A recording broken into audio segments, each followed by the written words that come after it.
ॐ नमस्तस्मै गणेशाय ब्रह्मविद्याप्रदायिने यस्यागस्त्याय ते नाम विघ्नसागरशोषिणे ध्याये स्थिरेण चित्तेन गणेशं सर्वसिद्धिदं बुद्धिप्रकाशकं पूर्णं योगिनां हृदि संस्थितं स्वानन्देशं गणेशानं महावाक्यस्वरूपिणं तत्त्वमस्याकृतिधरं सिद्धिबुद्धियुतं भजे सिन्दूरोद्धूलिताङ्गं तिलकविलसितं चारुगौराङ्गरागं गाणेशाक्षान् दधन्तं स्मितमुखकमलं ज्ञानमुद्राकराब्जं भव्यं चाजानुबाहुं यतिवरममलं शुद्धकाषायवस्त्रं योगीन्द्रं श्रीगणेशं परमगुरुवरं गाणपाचार्यमीडे।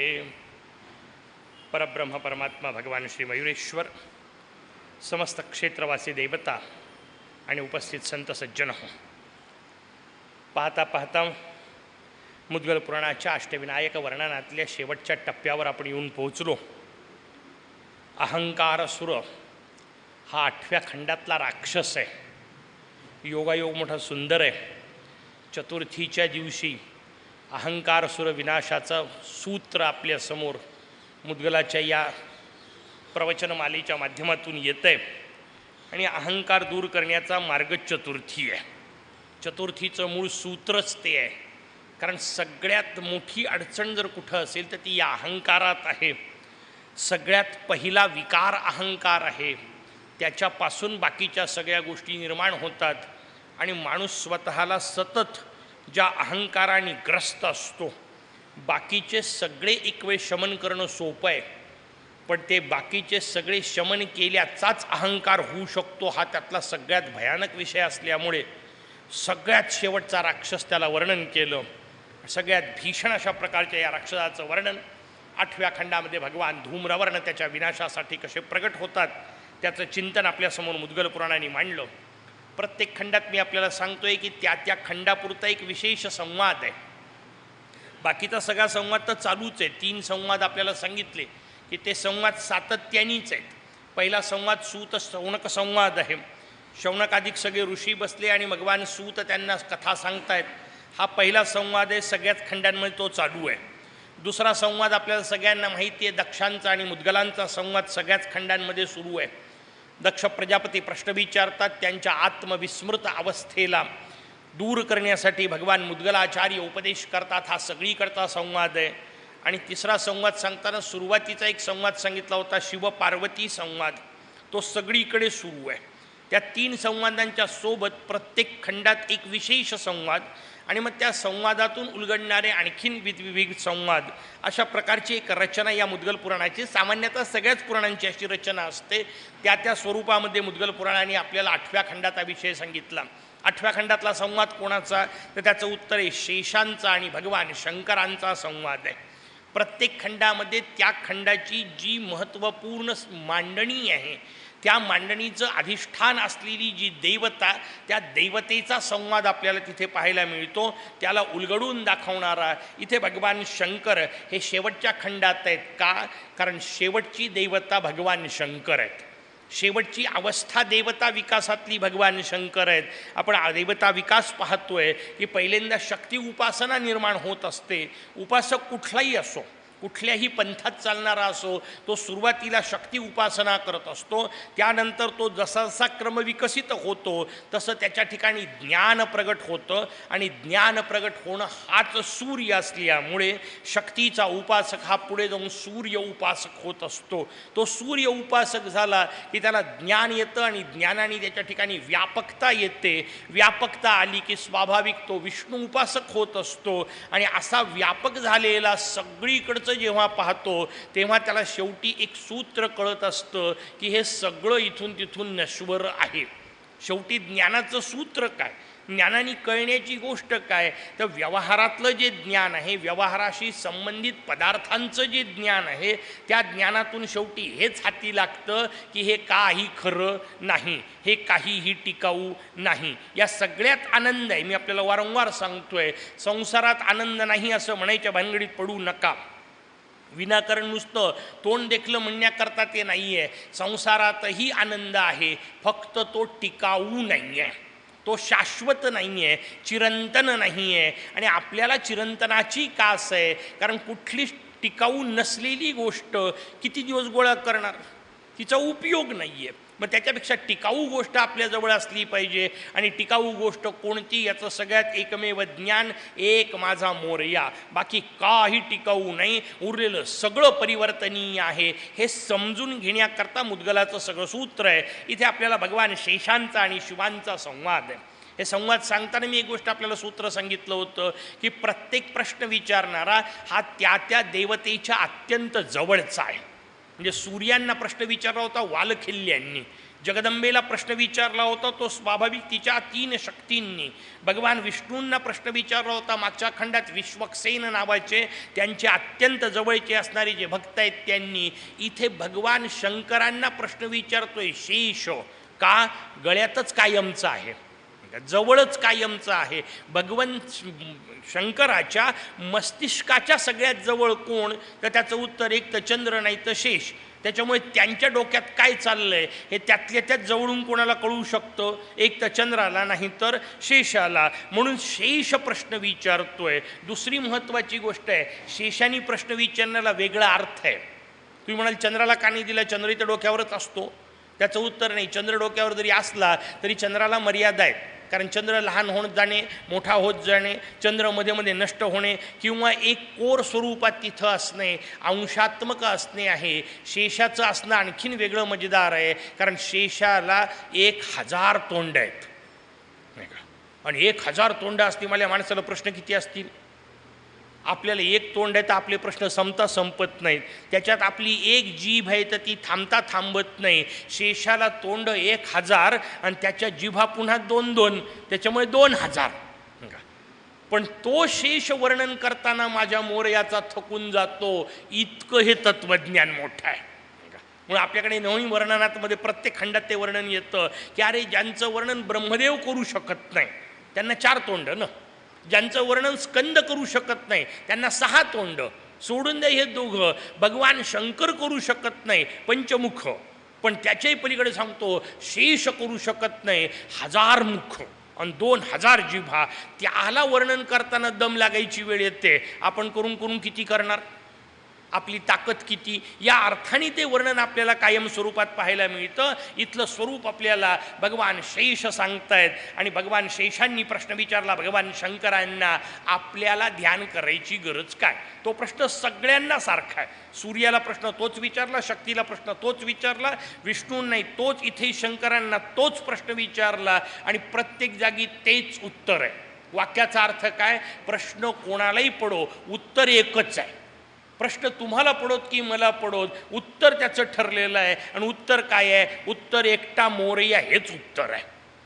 एक गणेश तत्वज्ञान एवढंच उत्तर आहे. स्वाभाविक शेषांनी प्रश्न विचारला, भगवान शंकर सांगतात हाच प्रश्न मला एकदा सनकादिकांनी विचारला होता. संपले न टोक नाही का. शेष एका दृष्टीने इकडचं टोक आहे, सनकादिक म्हणजे ऋषीवर्ण्यांच्या निर्मितीमधलं पहिलं सूत्र आहे. भगवान ब्रह्मदेवानी निर्माण केलेली पहिली सृष्टी आहे. त्याच्यामुळे सनकादिकांनाही हा प्रश्न पडतो. एका बाजूला शेष हा कृतीतलं टोक आहे, दुसऱ्या बाजूला सनकादिक 4 ऋषी म्हणजे ज्ञानातलं टोक आहे. आणि त्यांनाही प्रश्न पडतो. याचा अर्थ मोरयांना कर्मानी मिळतो ना ज्ञानानी मिळतो. किती मजेदार रचना आहे. अप्रत्यक्षरित्याच हे सांगतायत. त्यांना प्रश्न पडतो याच्यातच सुचवलं की मोरया कर्मानी मिळणार नाही, मोरया ज्ञानानी मिळणार नाही, मग मिळेल कशानी. त्याचं उत्तर आपल्याला पुढे येऊन सूत्रामध्ये मिळणार. त्याचं एक एक रचना आपण पाहत जाऊ. मिळवायचा कसा, प्राप्त कसा करायचा याची रचना सांगण्याकरता मुद्गल आपल्याला सांगतायत. पहिला प्रश्न विचारला, सनकादिकांनीही तोच प्रश्न विचारला आणि भगवान शंकर सांगतायत मी ध्यान करतो कायम एकाच गोष्टीसाठी, माझाच अहंकार नष्ट करण्यासाठी.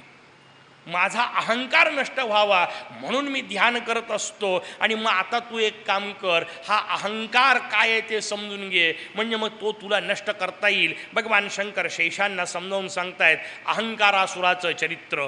सूर्यनारायणाचा विषयी पोचतो. भगवान श्री सूर्य निर्माण झाले, भगवान श्री सूर्यांना मोरयांनी कार्य दिलं या सगळ्या जगताला ज्ञान आणि प्रकाश देण्याचं, या जगताचं कार्य नियंत्रण करण्याचं. कारण सूर्याच्या भरोशावर काळ ठरतो आणि काळाच्या भरोशावर सगळे व्रत ठरतात, त्यानुसार आपले कार्य ठरतात. मग नित्य कार्य असले तरी प्रातःसंध्या, मध्यान्ह संध्या, सायंसंध्या सूर्याच्या भरोशावर चालणार. नैमित्तिक कार्य असले तरी कोणत्या महिन्यात कोणते करायचे ते सूर्याच्याच भरोशावर ठरणार.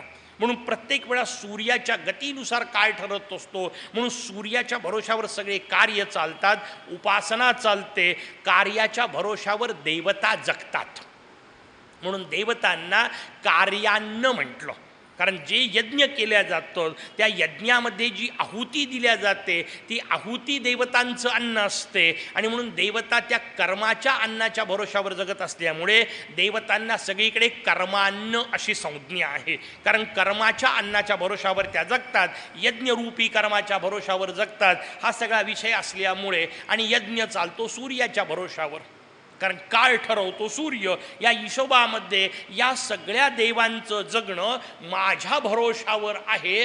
हा भगवान सूर्यनारायणांना अहंकार झाला की मी नसतो तर हे सगळे कामच झाले नसते, मी नसतो तर यज्ञ झाले नसते, मी नसतो तर यज्ञ झाले नसते. म्हटल्यानंतर देवतांना खायला मिळालं नसतं. पर्यायाने या सगळ्या देवतांना जे अन्न मिळतं ते माझ्यामुळे मिळतं. नुसत्या देवतांनाच अन्न मिळतं असं नाही, समस्त जीवसृष्टींनाही अन्न माझ्याचमुळे मिळतं. काय मजेदार रचना आहे. कारण सूर्यप्रकाश नसला तर अन्न निर्माणच होऊ शकत नाही.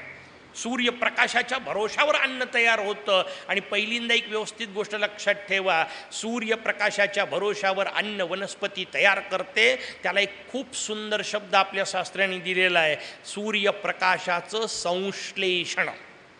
प्रकाश संश्लेषण नावाची प्रक्रिया लहानपणी आपण शाळेमध्ये शिकलो की वनस्पतीवर सूर्यप्रकाश पडतो आणि त्यातून वनस्पती स्वतःचं अन्न तयार करते. हा संश्लेषण शब्द फार महत्त्वाचा आहे. याच्या विरोधी शब्द जो आहे त्याला विश्लेषण असं म्हणतात. संश्लेषणच्या विरोधी विश्लेषण. आणि विश्लेषणाची पंचायत अशी आहे की विज्ञान आपल्याला विश्लेषण करायला शिकवतं. म्हणून तुकडे तुकडे तुकडे तुकडे करा हा विज्ञानाचा विषय आहे. विज्ञान विश्लेषण शिकवतं, अध्यात्म संश्लेषण शिकवतं. आणि विश्लेषणातून हाती काही लागत नसतं. नाही का, दोन पद्धती असतात. आंब्याचा अभ्यास करायचा असेल तर पद्धती कोणती?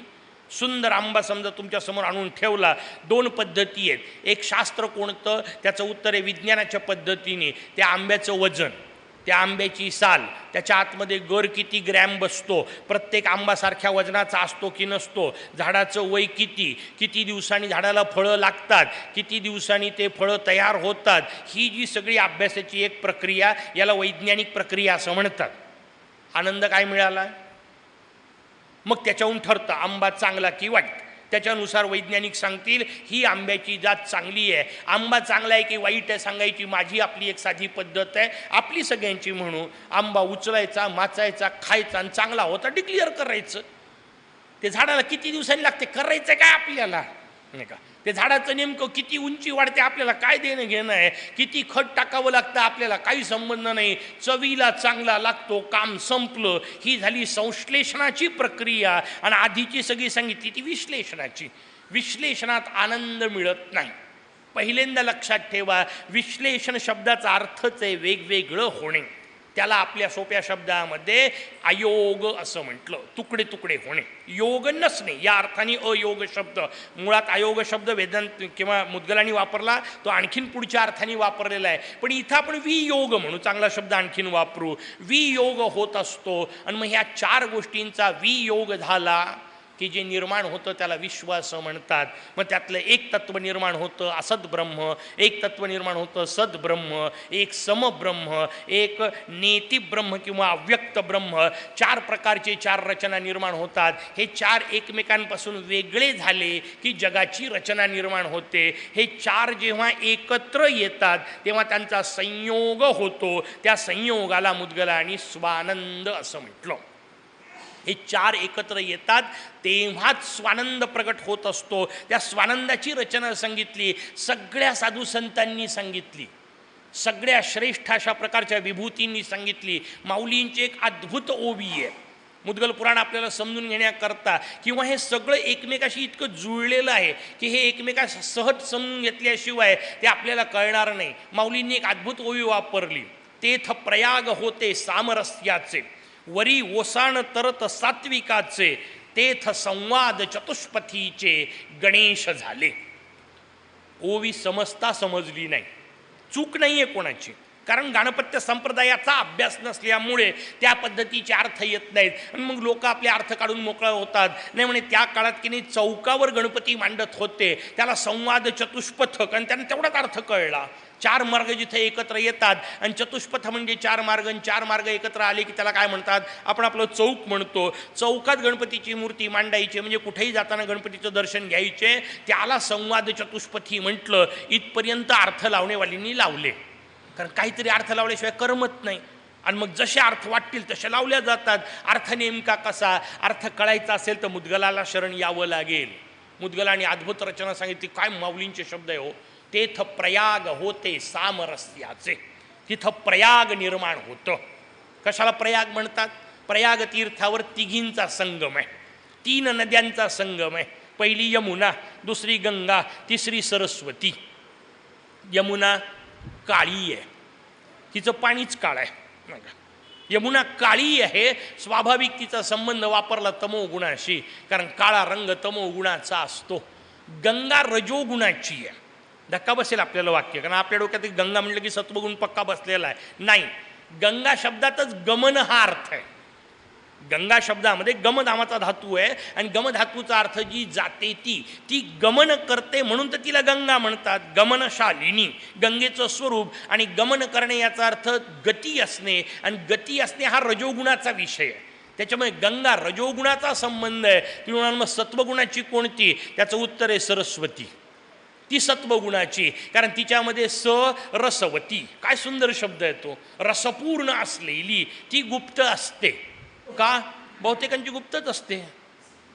ती प्रगट कुठं असते, रस कुठं प्रगट असतो. 2 गोष्टी दिसतात, जडत्व तुम्हाला स्पष्ट दिसतं, कृती तुम्हाला स्पष्ट दिसते, आनंद दाखवता येत नाही आणि मोजताही येत नाही. मी किती जड आहे हे मोजता येईल, माझं शरीर इकडून तिकडून लांबी रुंदी त्याची मोजता येईल, माझी उंची वगैरे मोजता येईल. जड शरीराला मोजता येतं. तमोगुणाचं मापन शक्य आहे, रजोगुणाचं मापन शक्य आहे. किती उद्योग केले, किती कामं केले, त्याचा बायोडाटा सगळा हा रजोगुणाचा विषय आहे. रजोगुणाचं मापन करणं शक्य आहे. किती वेळ बोलतो, किती अभ्यास करतो याचं मापन शक्य आहे. या दोन्ही गोष्टी शक्य आहेत. जडत्वाचं मापन करता येतं, रजत्वाचं मापन करता येतं, सात्विकतेचं मापनच नाही. हे सगळं केल्यावर मला आनंद किती वाटला याचं काय उत्तर द्याल, काहीच उत्तर नाही आहे. आनंद मोजताच येत नाही, तो सांगताही येत नाही, तो फक्त अनुभवण्याचा विषय आहे, त्याच्याशिवाय काहीच नाही. मेरिट आल्यावर पाठीवर आईने हात फिरवल्यावर काय वाटतं, निबंध लिहा बरं. निबंध सोडून द्या, 4 ओळी नाही लिहिता येत. मेरिट आल्यावर पाठीवर आईने हात फिरवल्यावर काय वाटतं, त्याचं उत्तर आहे मेरिट आल्यावर आईने पाठीवर हात फिरवल्यावर जे वाटतं ते वाटतं. त्याचं वर्णन नाही करू शकत, वर्णनातीत विषय आहे. पेढा खाल्ल्यावर कसं वाटतं याच्यावर काय निबंध लिहिणार आहे. त्याचं उत्तर एकच आहे, खाऊन पहा, बस, दुसरं उत्तरच नाही आहे. अनुभव हाच मार्ग असलेली विषय. म्हणून तिसरी सरस्वती सांगितली, ती गुप्त आहे, ती कळत नाही. या अर्थाने आनंद कळायला मार्ग नाही, तो स्वतःलाच अनुभवता येतो. या अर्थाने 3चा हिशोब सांगितला. हे तिन्ही एकत्र आले म्हणून तेथ प्रयाग होते सामरस्याचे. 3चा एकत्रीकरण होतं, प्रयाग होतो. कालपर्यंत आपण या 3चा विचार पाहिला. तमोगुण, रजोगुण आणि सत्वगुण. तमोगुणाचा विषय शक्तीशी संबंधित होता, कारण तिथे आपल्याला फक्त जडत्व लागत होतं, म्हणून तमोगुण शक्तीशी संबंधित. रजोगुण सूर्याशी संबंधित, कारण त्याच्या भरोशावर कृती होणार होती, कार्य होणार होतं, म्हणून दुसरी अवस्था रजोगुणाची म्हणजे भगवान सूर्य, त्यांना आपण विकट रूपामध्ये पाहिलं. तिसरी अवस्था सत्वगुणाची, त्यांना भगवान विघ्नराज स्वरूपामध्ये पाहिलं. सत्वगुणाशिवाय बाकीची अवस्था जास्त असणे हेच विघ्न, आणि सत्वगुण विकसित होणे हाच विघ्नराजाचा प्रसाद. या हिशोबामध्ये विघ्नराजापर्यंत आलं. एकदा सत्वगुण निर्माण झाला की माणूस व्यापक होतो, म्हणून विष्णू स्वरूप. ते सगळे एकमेकांशी संबंधित अर्थ होते. त्या हिशोबामध्ये भगवान विष्णूंचं स्वरूप विघ्नराज पाहिलं. आता पुढचा विषय येणार आहे, म्हणून माऊलींनी फार सुंदर शब्द, कालचा जो आपला विषय होता तो पुढे नेणारा. तेथ प्रयाग होते सामरस्याचे, वरी ओसाण तरत सात्विकाचे. ओसाण शब्दाचा अर्थ आहे कचरा. असं जेव्हा तीन नद्यांचा संगम एकत्र येतो तेव्हा वर सत्वगुणाचा कचरा पसरतो, असं माऊली शब्द वापरते. सत्वगुणाचा कचरा असतो का? त्याचं उत्तर आहे तो गुण असल्यामुळे तो सुद्धा कचराच, कारण त्याचाही त्याग करायचा आहे. कचरा म्हणजे त्याग करण्याची गोष्ट.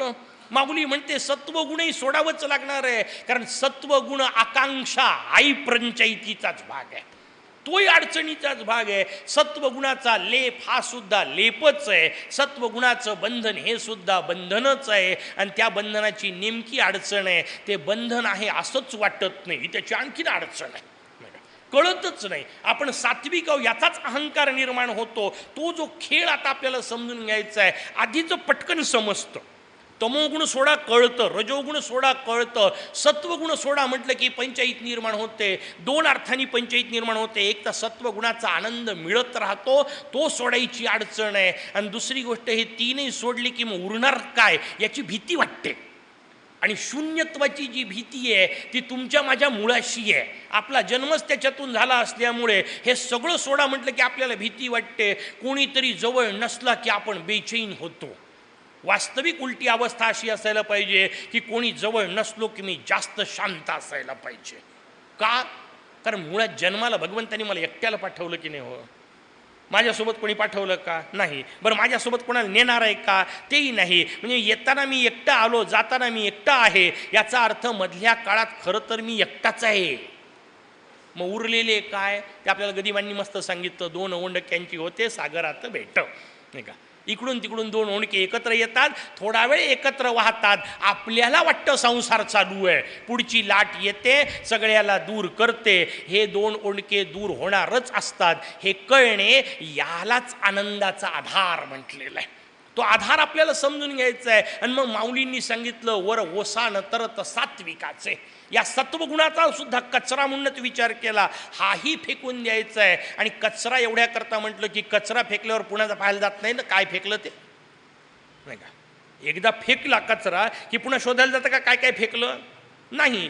म्हणून याचा अर्थ आपण जे करतो तो कचऱ्यासारखा त्याग करत नाही. आपण दान तर करतो, त्याग करत नाही. दोनमध्ये फरक आहे. दोनमधला फरक व्यवस्थित समजून घ्या. दान करायला खूप चांगली गोष्ट आहे, जरूर करावं, पण दानाच्या पुढची अवस्था सांगितली त्याग करावा. कशावरून? त्याचं उत्तर आहे दान केल्यानंतर जर केलं हे लक्षात राहत असेल तर ते फक्त दान झालं. ते लक्षातही न राहणे याला त्याग म्हणतात. नाही तर मग फरक काय पडला? मी 10,000 रुपये दिले आणि कायम जर नंतर लक्षातच आहे तर दिले कुठं? इथं तर नाईंगुणच ठेवलेत की नाही, खात्यावरचे गेले, इथं शिल्लकच आहेत, आणि त्याला कचरा म्हणतात. कारण आता हातातही नाही आणि उपयोगात संपदातून सुटलेही नाही. म्हणजे बंध शिल्लक आहे. वस्तू शिल्लक असताना बंध असणे परवडलं, वस्तू शिल्लक नसतानाचा बंध केवढा तापदायक आहे. पैसे माझ्या खात्यात आहेत आणि त्याचा मला अहंकार आहे, एक वेळ समजू शकेल. मी पैसे दिले आणि त्याचाही अहंकार, आता केवढी पंचायत आहे. पोरग जिवंत आहे त्याच्यावर माझं प्रेम आहे, ओके. पोरग मेलं तरी प्रेम, बायको सोडून गेली तरी प्रेम, हे तर निदान नसावं की नाही? हे जसं व्यवहारातला विषय आहे तसं सत्वगुणाला सुद्धा सोडायचं आहे. आणि सोडायचं कसं? कचरा फेकतो तसं. म्हणून माऊलींनी वापरला शब्द वर ओसाण तरत सात्विकाचे. आणि मग असे जेव्हा चार पंथ एकत्र येतात, कोणते? हे तीन, आणि या तिघांना सोडणे हा चौथा. तमोगुणानुसार काम करणे एक प्रकार, रजोगुणानुसार काम करणे दुसरा प्रकार, सत्वगुणानुसार कार्य करणे तिसरा प्रकार, आणि 3 गुणांना सोडून देणे हे चौथं कार्य. 3 गुणांचा त्याग करणे हे चौथं कार्य. असे 4 जेव्हा एकत्र येतात त्या संवाद चतुष्पथांचा हे 4 मार्ग आहेत जीवनाचे. तमोगुणानुसार जे केल्या जातं त्याला कर्मयोग असं म्हणतात. रजोगुणानुसार जो केल्या जातो त्याला आपल्या भाषेतला भक्तियोग असं म्हणतात, कारण त्याच्यात संबंध कृतीचा आहे पुन्हा म्हणून त्याला भक्तियोग म्हणतात. जो ज्ञानानुसार केल्या जातो तो तिसरा प्रकार, सत्वगुणानुसार केल्या जातो त्याला ज्ञानयोग म्हणतात. आणि हे तिन्ही सोडून दिल्यानंतर जो केल्या जातो त्याला योग म्हणतात. ठीक आहे, मग या तिघांनाही योगच म्हटलं. कर्म, भक्ती, ज्ञान आणि चौथा विषय योग. हे 4ही जेव्हा एकत्र येतात तेव्हा ती जी अवस्था, त्या अवस्थेला संवाद चतुष्पथीचे गणेश झाले. हे माऊली म्हणतीये. मुद्गल पुराण तर म्हणणारच आहे, प्रश्न नाही, पण माऊलीलाही समजून घ्यायचं असेल तर मुद्गलांनी समजून घ्यावं लागतं. यासाठी मी मुद्दाम आपल्याला सांगतोय.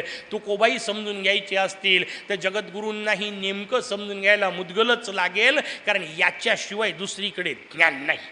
हा जो सगळ्यात महत्त्वाचा विषय त्या दृष्टीने आपल्याला मुद्दाम सांगितलं. आणि मग हे 3 सोडल्यानंतरची जी अवस्था, त्या अवस्थेला शांत अवस्था म्हणतात, स्वाधीन अवस्था म्हणतात, अव्यक्त अवस्था म्हणतात, नेती अवस्था म्हणतात. नेती याचा अर्थ न इति न इति, हे नाही हे नाही.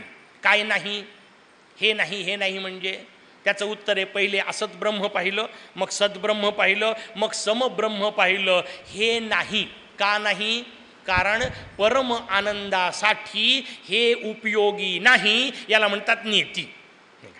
हे आहे आनंदाचं. घरदार, बायको, पोरं, पैसा लागता, पद प्रतिष्ठा सगळ्या गोष्टी उपयोगाच्या आहेत, पण परम आनंदाच्या कामी नाहीत, म्हणून न इति. दुसरा हिशोब सांगितला रजोगुण. जे काय सगळे कार्य आपण करतो त्याच्या भरोशावर जे काही गोष्टी मिळवतो त्या सगळ्या उपाध्या मिळवलेल्या आनंदाच्या निश्चित असतात, पण परम आनंदाच्या नाहीत, म्हणून न इति. सत्वगुणाच्या माध्यमातून त्या सगळ्या कृतीचा मी आनंद घेतो, पण तो कृतीतून आलेला आनंद असल्यामुळे तो पराधीन आनंद आहे, म्हणून न इति. आणि म्हणून या तिन्हीचा त्याग केल्यानंतर जे कळतं ते न इति, म्हणून नेती ब्रह्म. चौथा हिशोब वापरला त्यांना भगवान शंकर असं म्हणतात. हे भगवान शंकर भगवान धूम्रवर्णाचा अवतार रूपात वर्णन केले. त्यांचा अवतार जसं आपण शक्तिब्रह्म पाहिलं, सूर्यब्रह्म पाहिलं, विष्णुब्रह्म पाहिलं, तसा पुढचा हिशोब आपल्याला शिवब्रह्माचा येतो. मग आपल्यासमोर रचना येते अहंकाराची. मी सूर्यांबद्दल सांगत होतो, त्या सूर्यांना प्रचंड अहंकार होतो आणि त्या अहंकारामध्ये या सगळ्या देवतांना, या सगळ्या जगाला मी माझ्या संश्लेषणाच्या भरोशावर चालवतोय. या अहंकाराने ग्रस्त असणाऱ्या सूर्यांना एक शिंक येते. हा शब्द मोठा मजेदार आहे. शिंक येते. शिंकेत 2-3 अर्थ आहेत. शिंक का आली त्याचं उत्तर आहे, पहिली गोष्ट ती अडवता येत नाही. ती अडवता येत नाही. एकदा तिचा आवेग आला की शिंक थांबवून दाखवा बरं. जांभई तुम्ही कदाचित जबरदस्ती थांबवून नाकातून वगैरे काढून दाखवू शकाल, तोंडावर हात वगैरे ठेवू शकाल, शिंक अडवताच येत नाही. अहंकाराचा जोर एकदा चढला की अडवता येत नाही, पहिला अर्थ. दुसरी गोष्ट, शिंक ही घाणेरडीच गोष्ट आहे तुमच्याहीसाठी आणि समोरच्याहीसाठी, कारण त्यातून काही चांगलं बाहेर निघण्याची शक्यताच नाही का. शिंकेतून जे बाहेर निघल ती घाणच निघणार आहे. अहंकारातून जे काही निर्माण होणार ते घाणेरडच असणार आहे. हा दुसरा विषय. आणि तिसरी गोष्ट, प्रत्येक शिंकेच्या वेळी एक क्षणभराकरता तुमचं हार्ट बंद पडतं असं आपण बोललो. याचा अर्थ तुमचं अस्तित्वच संपलेलं आहे. आता अहंकारच नाचतोय, तुम्ही कुठं खेळताय. म्हणून एक शिंक आली, त्या शिंकेतून एक बालक जन्माला आलं. पुढचं प्रतीक आपल्याला सगळे आता पाठ झाले. ते बालक जन्माला येतं, आल्याबरोबर त्याला विचारले भगवान सूर्यांनी तू कोण. तर मला काय माहिती, जन्माला तुम्ही घातलं, तुम्ही मला सांगा मी कोण, मी कसा असलो पाहिजे, मी काय केलं पाहिजे. हे म्हणतात माझ्याजवळ काही उत्तर नाही, तू तपस्या कर, तुला उत्तरं मिळतील. निघाला तो राक्षस. भगवान शुक्राचार्य त्याला भेटले. सगळ्या दैत्यांना भेटणारे ठरलेले दैत्यगुरू भगवान शुक्राचार्य त्यांना भेटतात. शुक्राचार्यांनी त्याला षडाक्षर मंत्र मोरयाचा दिला आणि तपश्चर्येला बसवलं. तपश्चर्या त्यांनी नाना प्रकारची केली. अत्यंत श्रेष्ठ अशी तपश्चर्या करून शेवटचा वरदानाचा भाग मागितला. माया विकारयुक्त जे जे काय असेल त्यापैकी कशानेही मला मृत्यू नसावा. पहिला वरदान होतं पंचमहाभूतापासून मृत्यू नसावा. शेवटचं वरदान आलं माया विकारापासून मृत्यू नसावा. सगळ्यांचं सूत्रकरण शेवटच्या दिवशी आपण पाहूया. प्रत्येकाच्या क्रमविकासाची रचना कशी आहे. इथं आपल्याला माया विकाराचा विषय आला. माया विकाराने युक्त कशाने मृत्यू नसावा. भगवान गणेशांनी वरदान दिलं, हो म्हटलं, पुढचा विषय येऊन पोचतो. त्याचवेळी ब्रह्मदेव चिंतन करतायत. ते सांगतायत की असं केवळ एक गणनाथ तत्व आहे. का? कारण ते ठरलेल्या पद्धतीने अहंकारासूर तयार झाला, त्याला वरदान मिळालं. वरदान मिळाल्यानंतर त्यांनी पहिले पृथ्वी जिंकली, मग पाताळ जिंकला, मग स्वर्ग जिंकला. सगळ्या देवता जंगलात सूत्र ते ठरलेलं पदसूत्र आहे. जंगलात गेल्यानंतर सगळे एकत्र विचार करत बसले. विचार केल्यानंतर भगवान ब्रह्मदेव सगळ्यांना सांगतायत की याला मिळालेलं वरदान आहे माया विकारयुक्त असणाऱ्या कशानेही हा मरणार नाही. आणि असं एकच तत्व आहे. त्याचं उत्तर आहे फक्त एकटे मोरया. कारण बाकी सगळे माया विकाराने युक्त आहेत. कारण बाकी सगळ्यांना ठरलेला विषय आहे. प्रत्येकाला कुठल्या ना कुठल्या तरी विकारात अडकलेला आपण आत्तापर्यंत पाहिलंच आहे. प्रत्येक देवता अडकते. त्या देवतेतून तो राक्षस निर्माण होतो. या वाक्याचा अर्थ तो त्यांच्यात असतो हे तर गृहीत आहे की नाही. त्याच्या आतमध्ये असतो म्हणून तर जन्माला येतो. इंद्रापासून मत्सरासूर जन्माला येतो याचा अर्थ इंद्रालाही मत्सर सुटलेला नाही. कुबेरापासून कामासूर जन्माला येतो याचा अर्थ कुबेरालाही काम सुटलेला नाही. भगवान शंकरांपासून क्रोधासूर जन्माला येतो याचा अर्थ शंकरालाही क्रोध आवरलेला नाही. दाबून भले ठेवला असेल त्यांनी, प्रगट भलेही होत नसेल, आपल्याला भलेही दिसत नसेल, पण आतमधल्या आतमध्ये त्यांना जाळतोय. म्हणून तर चंद्र डोक्यावर घ्यावं लागतोय. कळत नाही बाहेरच्यांना. कारण काही काही गोष्टी बाहेरच्यांना नाही कळत ना. आतलं दुःख आहे आणि सगळं मुद्गल पुराण हे आतल्याच दुःखावर आहे.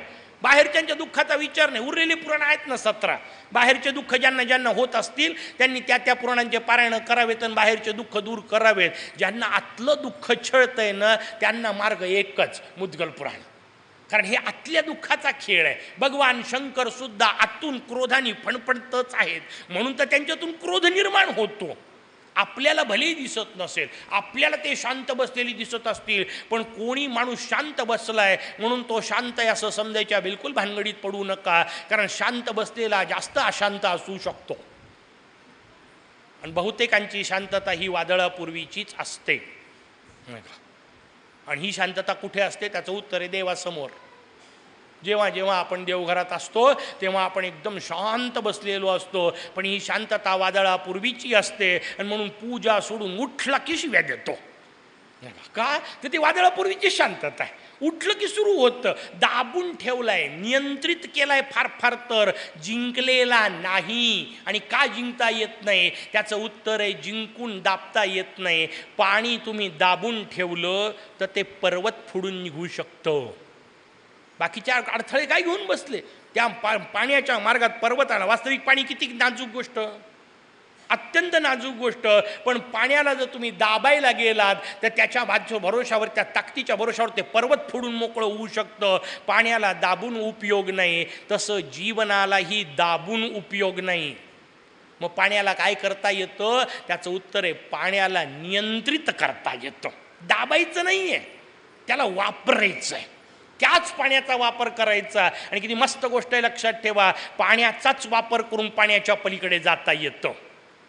बोट कशी चालते, नाव कशी वल्हवल्या जाते, नावेला ताकद कुठून मिळते त्याचं उत्तर आहे पाण्यातूनच मिळते. नाव पाण्यातच असावी लागते. पाण्यातून काढली तर तिचं प्रयोजनच संपलं ना. तिचं प्रयोजनच पाण्यात असणे. मग परमपूज्य रामकृष्णदेव फार सुंदर वाक्य सांगतात. ते म्हणतात नाव पाण्यात असल्याने बिघडत नाही, फक्त नावेत पाणी जाता उपयोगी नाही. तसं मी संसारात असल्याने बिघडत नाही, संसार माझ्यात घुसला नाही पाहिजे. आपण संसारात असणारच आहोत. संसार सोडून जाल कुठे? कारण जिथे कुठे जाल तिथं संसारातच आहात की नाही. घर सोडून जाऊ शकाल, संसार सोडून कसे जाल? देह सोडून कसे जाल? आणि तो देह जबरदस्तीने सोडला तर त्याला आत्महत्या म्हणतात, ते पाप आहे.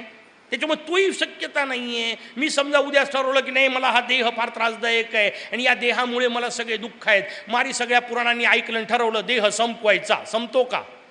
त्याचं उत्तर आहे नाही. फार फार तर हा वरचा देह संपतो, आतल्या दोनचं काय कराल? आणि ते जोपर्यंत आहे तोपर्यंत हा पुन्हा पुन्हा मिळतो नाही का. जोपर्यंत शरीर आहे तोपर्यंत नवीन नवीन कपडे आपण जसे घेत राहतो, तोपर्यंत जोपर्यंत वासना आहे तोपर्यंत नवीन नवीन देह येतच राहणार. देह संपवणे हा उपाय नाही आहे, वासना संपवणे हा उपाय आहे. आणि त्या संपवता येत नाहीत, मग करायचं काय? दोनच मार्ग सांगितला. एक, भोगून मोकळ्या करा. प्रारब्धाचा विचार सांगितला, प्रारब्ध भोगून मोकळं करावं. जे आलेलं आहे दुःख, त्या दुःखाकडे संतांनी आपल्याला या नजरेने पाहायला सांगितलं, मुद्गलांनी या नजरेने पाहायला सांगितलं. दुःख वाट्याला आलं तर वाईट वाटू देऊ नका, उलट दुःख वाट्याला आलं या वाक्याचा अर्थ भगवान माझे भोग संपवून टाकतोय. अर्थात याचा उलटा अर्थ काढत बसू नका. महाराज तुम्हाला काही दुःख दिसत नाही याचा अर्थ बहुतेक तुमचे भोग संपत नाहीयेत, होऊ शकते उलटा अर्थ. तसा नाही, याचा अर्थ दुःखाचे भोग उरलेले नाहीयेत, चांगल्या सुखाच्या भोगाकरता आलोय. उलटाही अर्थ चांगल्या अर्थाने घ्यायला हरकत नाही, पण भोग हे संपवून टाकावे लागतात, त्याच्याशिवाय त्यांना दुसरा उपाय नाही. आणि दुसरा प्रकार सांगितला, त्या वासनांना नियंत्रित करा. नियंत्रित करा याचा अर्थ सत्कार्याकरता वापरा. पायाला चालल्याशिवाय करमतच नसेल प्रदक्षिणा करा, डोळ्यांना पाहिल्याशिवाय करमतच नसेल मोरया पहा, कानाला ऐकल्याशिवाय करमतच नसेल मुद्गल ऐका. यालाही भ्रमच म्हणतात, पण मस्त शब्दशास्त्राने वापरला. काही भ्रम हे संवादी भ्रम असतात आणि काही भ्रमांना विसंवादी भ्रम असं म्हणतात. चित्रपट पाहणे हाही भ्रमच आहे. कुठं खरं आहे काय? तिथं पडदाच आहे ना नुसता, त्याच्यावर जे चित्र दिसतात ते सगळं खोटं आहे. पण ते सगळं खोटं पाहताना हा किती मन लावून पाहतो. म्हणून लहानपणाची मला मोठी गंमत वाटते. लहान लहान लेकरं जेव्हा टी व्ही वगैरे पाहत बसतात ना, आणि त्यांचे ते त्यातल्या त्यात मारामारीचे वगैरे चित्रपट पाहत बसतात ना, तेव्हा मी टी व्हीकडे नाही पाहत, मी या मुलांकडे पाहत असतो. आणि मुलांकडे पाहताना मला मोठी मजा येते. तिकडं त्या हिरोला पकडलं की हे बिचारे असे, आता काय होते की बापा, आणि तो मारायला लागला की हे बसले हा मार मार यांच्या अंगात येते. का? हे तिथं स्वतःला जुळवतायत, त्या व्यक्तिमत्वाशी स्वतःला नियंत्रित करतायत. मग थोडं मोठं झालं की चित्रपट बदलतात, पण परिस्थिती थोडी बदलते. मग हिरो तिकडून धावत धावत येतून गुलाबाचं फूल घेऊन येतो आणि टॉकीजमध्ये बसलेल्या आमच्या सगळ्या मुली विनाकारण लाल होतात. हे काय आहे? हे स्वतःला त्याच्याशी जोडणं आहे. हे भ्रमच आहे, 100% भ्रम. असं कधी होणार नाही आहे आपल्या आयुष्यात, पण तरी आपल्याला ते बरं वाटतंय. हा भ्रम आहे, पण हा विसंवादी भ्रम आहे, कारण याच्यातून आनंद हाती लागण्याची शक्यता नाही. मग दुसरा भ्रम कोणता? त्याचं उत्तर आहे उपासना. हाही तर भ्रमच आहे की नाही? भक्ती हाही तर भ्रमच आहे की नाही? मोरगावला जाणं हाही भ्रमच आहे. सगळ्या टुरिस्ट पॉईंटवर फिरणे हा जर भ्रम असेल तर मोरगावला जाणं काय वेगळं आहे का? तसंच आहे. आता तर पंचायत अशी आहे की आपण मोरगावला टुरिस्ट पॉईंट सारखंच येतोय, मोरगावच्या हिशोबात कुठे येतोय तो वेगळा प्रश्न. पुन्हा मोरगावला येणं हाही भ्रमच आहे, कारण मोरगाव नावाच्या एका क्षेत्रात फक्त मोरया बसलाय ही कल्पनाही भ्रमच आहे. म्हणून तर स्वतः पांडुरंग कीर्तनात नाचत असले तरी पांडुरंग नामदेव महाराजांना सांगतात, नाम्या तीर्थयात्रेला जा. का जा? त्याचं उत्तर आहे, नामदेव महाराज म्हणतात या पांडुरंगाच्या मूर्तीत पांडुरंग आहे. नामदेव महाराजांना पांडुरंग सांगतायत मी फक्त मूर्तीत नाही सगळीकडे भरलेलो आहे. मूर्तीवर प्रेम हाही भ्रमच आहे. बायकोवर प्रेम हा जर भ्रम असेल तर मूर्तीवर प्रेम हाही भ्रम आहे. पण दोन मधला फरक असा आहे की बायकोवरचं प्रेम हे विसंवादी आहे, कारण त्यातून आनंद हाती लागणार नाही आहे. मोरयावरचं प्रेम हे संवादी आहे, कारण त्यातून पुढे सरकण्याचा मार्ग मिळणार आहे. कादंबरी वाचणं हाही भ्रमच आहे आणि मुद्गल पुराण वाचणं हाही भ्रमच आहे. पण कादंबरीनुसार आयुष्यात काहीच होणार नाही आहे आणि मुद्गल वाचलं तर बरंच काही होऊ शकतं. म्हणून ते वाचायचं आहे. त्या शास्त्र ग्रंथांचा हा उपयोग आहे की ते साधनं आहेत. आणि मस्त गोष्ट लक्षात ठेवा, साधन कितीही सुंदर असलं तरी एका टप्प्यानंतर ते सोडावं लागतं, नाही तर त्याचाच बंध निर्माण होतो. काय सुंदर रचना जगद्गुरू आद्यशंकराचार्य महाराजांनी सांगितली. आचार्य श्री सांगतात, विज्ञातेच परे तत्वे शास्त्राधीतिस्थु निष्फला. जर तुम्हाला शेवटचं तत्व परतत्व कळलं, जर परमात्म तत्व तुम्हाला कळलं, तर तुम्ही केलेला सगळा शास्त्राचा अभ्यास निष्फळ आहे, कारण आता त्याचा उपयोग उरलेला नाही आहे. आणि आचार्य उलटं सांगतात, अविज्ञाते परे तत्वे शास्त्राधीतिस्थु निष्फला. आणि जर ते परमतत्व तुम्हाला कळलं नाही तरी केलेला अभ्यास व्यर्थच आहे. किती पंचायत आहे हो, अभ्यास केला इकडूनही व्यर्थ तिकडूनही व्यर्थ. त्याचं उत्तर आहे नाही, तो साधन आहे. नाव कितीही सुंदर असली, लाकडाची सोडून द्या, चांदीची सोन्याची जरी असली, तरी तिचा उपयोग फक्त पहिलं तीराला जाणे आहे. पहिलं तीराला गेल्यानंतर नावही सोडायची असते, नाहीतर नावेतच बसला तर मग पलीकडे गेला कशाला. नाही, नावेतून उतराय करता पलीकडे जायचं आहे ना. आपण नावच धरून ठेवतो आणि व्यवहारातल्या या लहान लहान गोष्टीत असे अडकत जातो. व्यवहारातल्या सिद्धींचा विषय इतका अजब असतो. एका गावात एक साधू महाराज राहायचे, वास्तविक अत्यंत शांत व्यक्तिमत्व. अनेक सिद्धी त्यांच्याजवळ होत्या, आयुष्यात कधी वापरल्या नाही, पण त्यांच्या सिद्धी पाहून किंवा त्यांना मिळाल्यात असं लोकांनी एकमेकाला सांगून सांगून एकाच्या डोक्यात आलं आपण ही सिद्धी मिळवायची. एक माणूस त्यांच्याकडे गेला आणि सांगितलं, अरे नका भानगडीत पडू, हे काही कामाचं नसतं, मला आपल्या सहज साधनेत मिळाल्या, मी आपल्या ठेवल्या बाजूला, वापरत नाही कधी. जेवण करण्याकरता सुद्धा त्यातली कुठली सिद्धी वापरत नाही. मुकाट्याने भिक्षा मागतो आणि भक्षण करतो. साधा साधा विषय आपल्याला समजून घेतला पाहिजे, नाही ऐकायला तयार, खूप मागं लागला. हे गुरु नाही तर दुसरे, दुसरे नाही तर तिसरे मिळवले. एक सिद्धी मिळवली, अद्भुत सिद्धी मिळवली. कोणती? पाण्यावरून चालत जाण्याची. पाण्यावरून या टोकाचा त्या टोकाला चालत जायचं, एवढी सिद्धी मिळवली. आणि सगळी सिद्धी मिळवल्यानंतर किती वर्ष लागली असतील? पाण्याहून पोहायला आपल्याला 2-4 वर्ष लागतात हो, त्याला चालत जायचं आहे. केवढी सिद्धी मिळवण्यासाठी 10-10, 12-12 वर्ष तपश्चर्या केली, सिद्धी मिळवली. येऊन महाराजांच्या मागं लागला. कारण सिद्धींची मोठी गंमत आहे, कोणाला तरी दाखवल्याशिवाय करमत नाही. साधा विषय आहे ना. अंगठी घेतली मुकाट्याने बोटात घातली असं होते का? नाही, 10 जागी दाखवून येतात, हलवून हलवून समोरच्याला बोटं लावू लावू. कारण दाखवल्याशिवाय सिद्धीची मजा नाही आहे. त्यांनाही वाटलं आपण ही सिद्धी दाखवावी. या साधू महाराजांकडे येऊन पोहोचले. हे शक्यतो नाही नाही करत होते, पण आता खूप मागं लागला. शेवटी म्हणे ठीक आहे, चल जाऊ दे. सिद्धी काय आहे? म्हणे मी तुम्हाला पाण्यावरून चालून दाखवणार आहे. म्हणे चल, या टोकाचं त्या टोकाला तुम्ही सोबत यायचं. म्हणे बिलकुल सोबत यायचं. यांनी एक नावाडी बोलावला, त्या नावाड्याला पैसे दिले, त्या नावेत बसले. म्हणे तू चल, मी नावेनी पोचतो. सोबत सोबत दोघे निघाले, पलीकडे पोचले. गेल्यानंतर त्यांनी विचारलं, म्हणे कसं वाटलं? म्हणे मला कसं वाटलं जाऊ दे, तुला कसं वाटलं सांग. म्हणे काय सांगू तुम्हाला, काय आनंद मिळतोय. म्हणे एक गोष्ट व्यवस्थित समजून घेतली का? तू त्या काठावरून निघाला, या काठावर आला. म्हणे मी त्या काठावरून निघालो, या काठावर आलो. म्हणे तुम्ही कसा आलो? म्हणे तुम्ही नावेत बसून आले. म्हणे किती पैसे नावाड्याला दिले? म्हणे याचा अर्थ 2 पैसे दिले. म्हणे याचा अर्थ तुझी विद्या किती किमतीची. जे 2 पैशात मला करता येत होते इकडून तिकडं जाणे, त्याच्यासाठी 12 वर्ष मातीत घातले तू, आणि 2 पैशाची विद्या मिळवली. आपण सगळं आयुष्य असे 2 पैशाच्या विद्या मिळवण्यात मातीत घालतोय. आणि आपली तर पंचायत अशी आहे, 2 पैशाच्याही विद्या नाही आहेत आपल्याजवळ. मग आपल्याला उपाय काय? त्याचं उत्तर आहे, सिद्धीनी नाही सुख मिळत, बुद्धीनी नाही सुख मिळत. कारण बुद्धीचा अहंकार जास्त बेकार. मी बुद्धिमान आहे याचाच अहंकार, की वाकूच देत नाही. बुद्धीचा अहंकार माणसाला वाकू देत नाही. आमचा एक मित्र होता, म्हणजे मी आयुष्यात कोणाच्या समोर वाकलो नाही, मी कधी कोणाला नमस्कार केला नाही, कधीच वाकत नाही. म्हटलं बिलकुल बरोबर आहे. का? म्हणे तू वाकणारच नाही.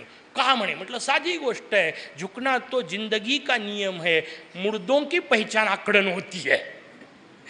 आखडलेपणाचं काय कौतुक आहे, पण मी वाकत नाही याचाच अहंकार. माझ्यात नम्रता नाही याचाच अहंकार. मी माझ्यासारखा रागीट माणूस तू पाहिला नाही याचाच अहंकार. आपल्याला आपल्यातल्या विकारांचा अहंकार निर्माण होतो. याच्या इतकी वाईट गोष्ट नाही आहे, लक्षात घ्या. आणि अत्यंत भयानक विकार कोणता?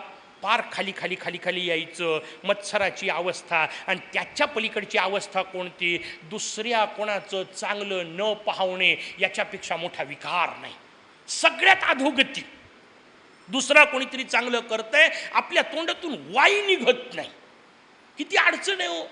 मुक्तकंठाने स्तुती करायला काय चाललंय, पण तेही आपल्याला करवत नाही. किती अहंकार मुरलेला असतो आणि तो माणसाला किती खाली आणतो विचार करा. ही जी आकडण आहे हे आकडण मुडद्याचं लक्षण असतं. ताठ तो होतो म्हणून तर पंचायत असते त्याची. हिशोब आपल्याला समजून घेतला पाहिजे. नम्रता आली पाहिजे. ज्ञानाने विनय आला तरच ज्ञान, नाही तर गोंधळ. कारण पहिला हिशोब सांगितला, विद्या विनयेन शोभते. विद्येच्या सोबत विनय असला पाहिजे, मांगल्य पावित्र्य असलं पाहिजे. ते नसलं की अहंकार असुर होत असतो. त्याचं वर्णन आपल्यासमोर झालं. ब्रह्मदेव सांगतायत समजावून की हे सगळं जर सोडायचं असेल तर एका मोरयाशिवाय पर्याय नाही. सगळ्यांनी मिळून मोरयाचं चिंतन केलं. मोरया प्रकट झाले. प्रकट झालेले मोरया धूम्रवर्ण रूपामध्ये येऊन पोहोचले. भगवान धूम्रवर्णांच्या भेटीला नारद आले. नारदांनी मोरयाचं चिंतन केलं, नाना प्रकारे स्तुती केली. मोरयानी त्याच नारदांना पाठवलं. जे मागच्या खंडात झाले तेच याच खंडात झालं. कारण या दोन्ही देवतांचे एकत्रित शिष्य नारद आहेत. मागच्या खंडामध्ये भगवान विष्णूंचा विषय होता, त्याच्यामुळे विष्णूच्या सगळ्यात जवळ कोण? नारद. विघ्नराजाच्या सगळ्यात जवळ कोण जाऊन पोचणार? नारद पोचले. भगवान शंकरांच्याही सगळ्यात जवळ कोण? नारद. म्हणून धूम्रवर्णाच्या जवळ येऊन कोण पोचले? नारद. राक्षसांना जाऊन कोण भेटणार? नारद. कारण यांना सगळीकडे एंट्री आहे ना, कुठंही पंचायत नाही, सगळीकडे पोचण्याची त्यांची सोय आहे. ते नाना प्रकारचे हे करतात. सगळ्या बातम्या इकडून तिकडं पोचवणे हे जगातलं पत्रकाराचं पहिलं काम नारदांचं. Narad is great reporter. आणि पुढची महत्त्वाची गोष्ट, he is not only reporter, he is news creator. ते बातम्या तयार करतात आणि मग बाकीकडे पोहोचवतात. नसलेल्या बातम्या तयार करण्याची जी पद्धती, भगवान नारद येऊन पोहोचले. नारदांना सांगण्यात आलं, जाऊन धूम्रवर्णांनी सांगितलं, एकदा जाऊन अहंकारासुराला भेटा. असं म्हणायची वेळ नको की आम्ही काही मान्य करायला तयार नव्हतो, नाही का. हे सगळ्या मोठ्या यांनी केलं आहे ना, सगळ्या देवतांनी केलं. भगवान श्रीकृष्ण नाही का स्वतः गेले होते शिष्टाई करता. पक्क माहिती होतं दुर्योधन ऐकण्यातला नाही, नाही का. पण असं म्हणायला नको की यांनी ऐकलं नाही, यांनी डायरेक्ट आक्रमण केलं, आम्ही आमच्याकडून सांगितलं, नाही का. कदाचित हो झाला असता तर तो होणार कसा नाही याची काळजी भगवंतांनी घेतली, पण तो वेगळा विषय. आणि मग तो दणकून ओरडून मोकळा झाला. सुईच्या टोकावर बसील एवढी जमीन सुद्धा देणार नाही. भगवान म्हणतात, तथाच तू, मी तर सगळीच घेणार आहो, पण असं म्हणायला नको की आम्ही आक्रमण केलं. ब्लेम तुमच्यावर राहायला पाहिजे. आम्ही अहंकाराला सांगितलं नव्हतं असं नाही, अहंकाराला सांगितलं होतं. सांगूनही सुधरत नाही, त्यालाच तर राक्षस म्हणतात, नाही का. 3 प्रकारचे लोक असतात, नाही का. ज्यांना सांगितलेलं कळतच नाही, हे पहिले. दुसरं, सांगितल्यावर कळतं, दुसरे. आणि सांगूनही कळत नाही, ते तिसरे. राक्षस तिथं ज्यांना सांगितल्यावर कळतं ते बरे, नाही का. कारण ते मानवी अवस्थेत आहे. आणि ज्यांना न सांगता कळतं ती दैवी अवस्था. कारण त्यांना इथं कोणी आता सांगितलं नाही आहे. सगळे देव एकत्र आले, त्यांनी चिंतन केलं आपली अवस्था अशी का, त्याच्यातून मार्ग स्वतः शोधला. मोरयाची उपासना. म्हणून न सांगता कळतं ते पहिले देवता, सांगितल्यावर कळतं ते तुमच्या माझ्यासारखे माणसं, आणि सांगूनही कळत नाही ते राक्षस. अहंकारासुराला सांगितलं सगळं. धूम्रवर्ण येऊन पोहोचलेत. हा म्हणतो त्यांनी काय फरक पडतोय? ज्या अर्थी येऊन पोहोचलाय त्या अर्थी त्याला शरीर आहे, ज्या अर्थी त्याला शरीर आहे त्या अर्थी तो मायेने युक्त आहे. आणि जो मायेने युक्त असतो तो माझं काही करू शकत नाही, आपलं कोणी काही करू शकत नाही, हे ज्याला वाटतं त्यालाच राक्षस म्हणतात. प्रत्येक वेळेस ती संधी आपल्याला व्यवस्थित समजून घ्यायची आहे. नारद जाऊन पोचले, नारदांनी सगळा उपदेश करून पाहिला, काही परिणाम झाला नाही. नारदांच्याही उपदेशाचा परिणाम होत नाही, त्यालाच राक्षस म्हणतात. स्वानंद पुंडनी केलेल्या उपदेशाचा नाही झाला, ओके, नो प्रॉब्लेम. नारद सांगतायत तरी ऐकत नाही, हिशोब आला. मग शेवटी भगवान धूम्रवर्णांचा विषय आला. सगळ्या देवता म्हणतात आम्हाला युद्धाकरता जाऊ द्या, आम्ही त्या राक्षसाच्या समोर जाऊ. भगवान म्हणतात पुरे झालं, नका भानगडीत पडू, या वेळा आता मी फार वेळ घालवत नाही, कारण शेवटचा खंड आहे, आपल्याला संपवायचं आहे, नाही का. भगवान म्हणतात ठीक आहे, काय करायचं नाही. भगवंताने आपला पाश सोडला. तो पाश जाऊन पोहोचला. त्या पाशातून असंख्य पाश निघाले आणि सगळे राक्षस जिथं होते तिथंच बांधल्या गेले. पाश काही अंगाला पडले, उरलेले गळ्यात पडले आणि सगळ्या राक्षसांची सामूहिक ट्रीप यमरासदनाला पोहोचली. बसल्या जागी सगळे भगवंतांनी एका ट्रीपमध्ये मोकळे केले. जो काही थोडेफार सोडले ते मुद्दाम सोडले होते फक्त एवढ्याच करता की जाऊन त्यांनी राक्षसांना रिपोर्टिंग केलं पाहिजे म्हणून.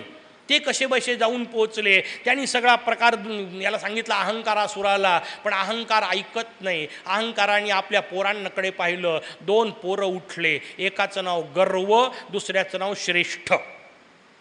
ते नावच फार मस्त आहेत. मी मोठा आहे याचा गर्व होतो आणि माझ्यासारखा दुसरा श्रेष्ठ कोणी नाही असं वाटतं. हे अहंकाराची मुलं. माझ्यासारखा कोणी नाही हे वाटणं यालाच अहंकार म्हणतात. तुझ्यासारखा कोणी नाही हजारो पडलेत.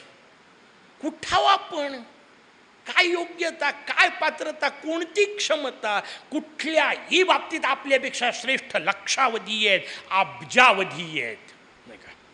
समजून घेण्याचं सूत्र आहे. हे समजत नाही म्हणून आपण दिवसभर ताठ चालत राहतो. माझ्यासारखा मीच. अरे कोण तू? हजारो आले, हजारो गेले, नावं सांगायला कोणी नाही उरले. नाही का? ही रचना आपल्याला कळली पाहिजे. पण अहंकार होतो. अहंकाराने मी श्रेष्ठ आहे असं वाटू लागतं. मी श्रेष्ठ आहे असं वाटणं याच्या इतकी कनिष्ठ अवस्था कोणतीच नाही. श्रेष्ठ एकच. मी ज्येष्ठही नाही, श्रेष्ठही नाही. मी श्रेष्ठ नाही, मी ज्येष्ठ नाही. ज्येष्ठ एकच, ज्येष्ठ राज.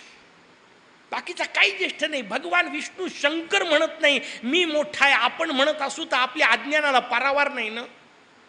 शंकर म्हणतात मी त्याचा भक्त आहे आणि मी म्हणतो नाही माझ्या भरोशावर चाललंय. आता कसं करावं? पण करतो की नाही? येता जाता वापरतो. लहान लहान व्यवहारातल्या गोष्टी मी सांगितलं की होऊन जाईल, माझ्या भरोशावर चाललंय, मी सांगतो तसं कर म्हणजे जमेल, नुसतं माझं नाव सांग म्हणजे काम होईल.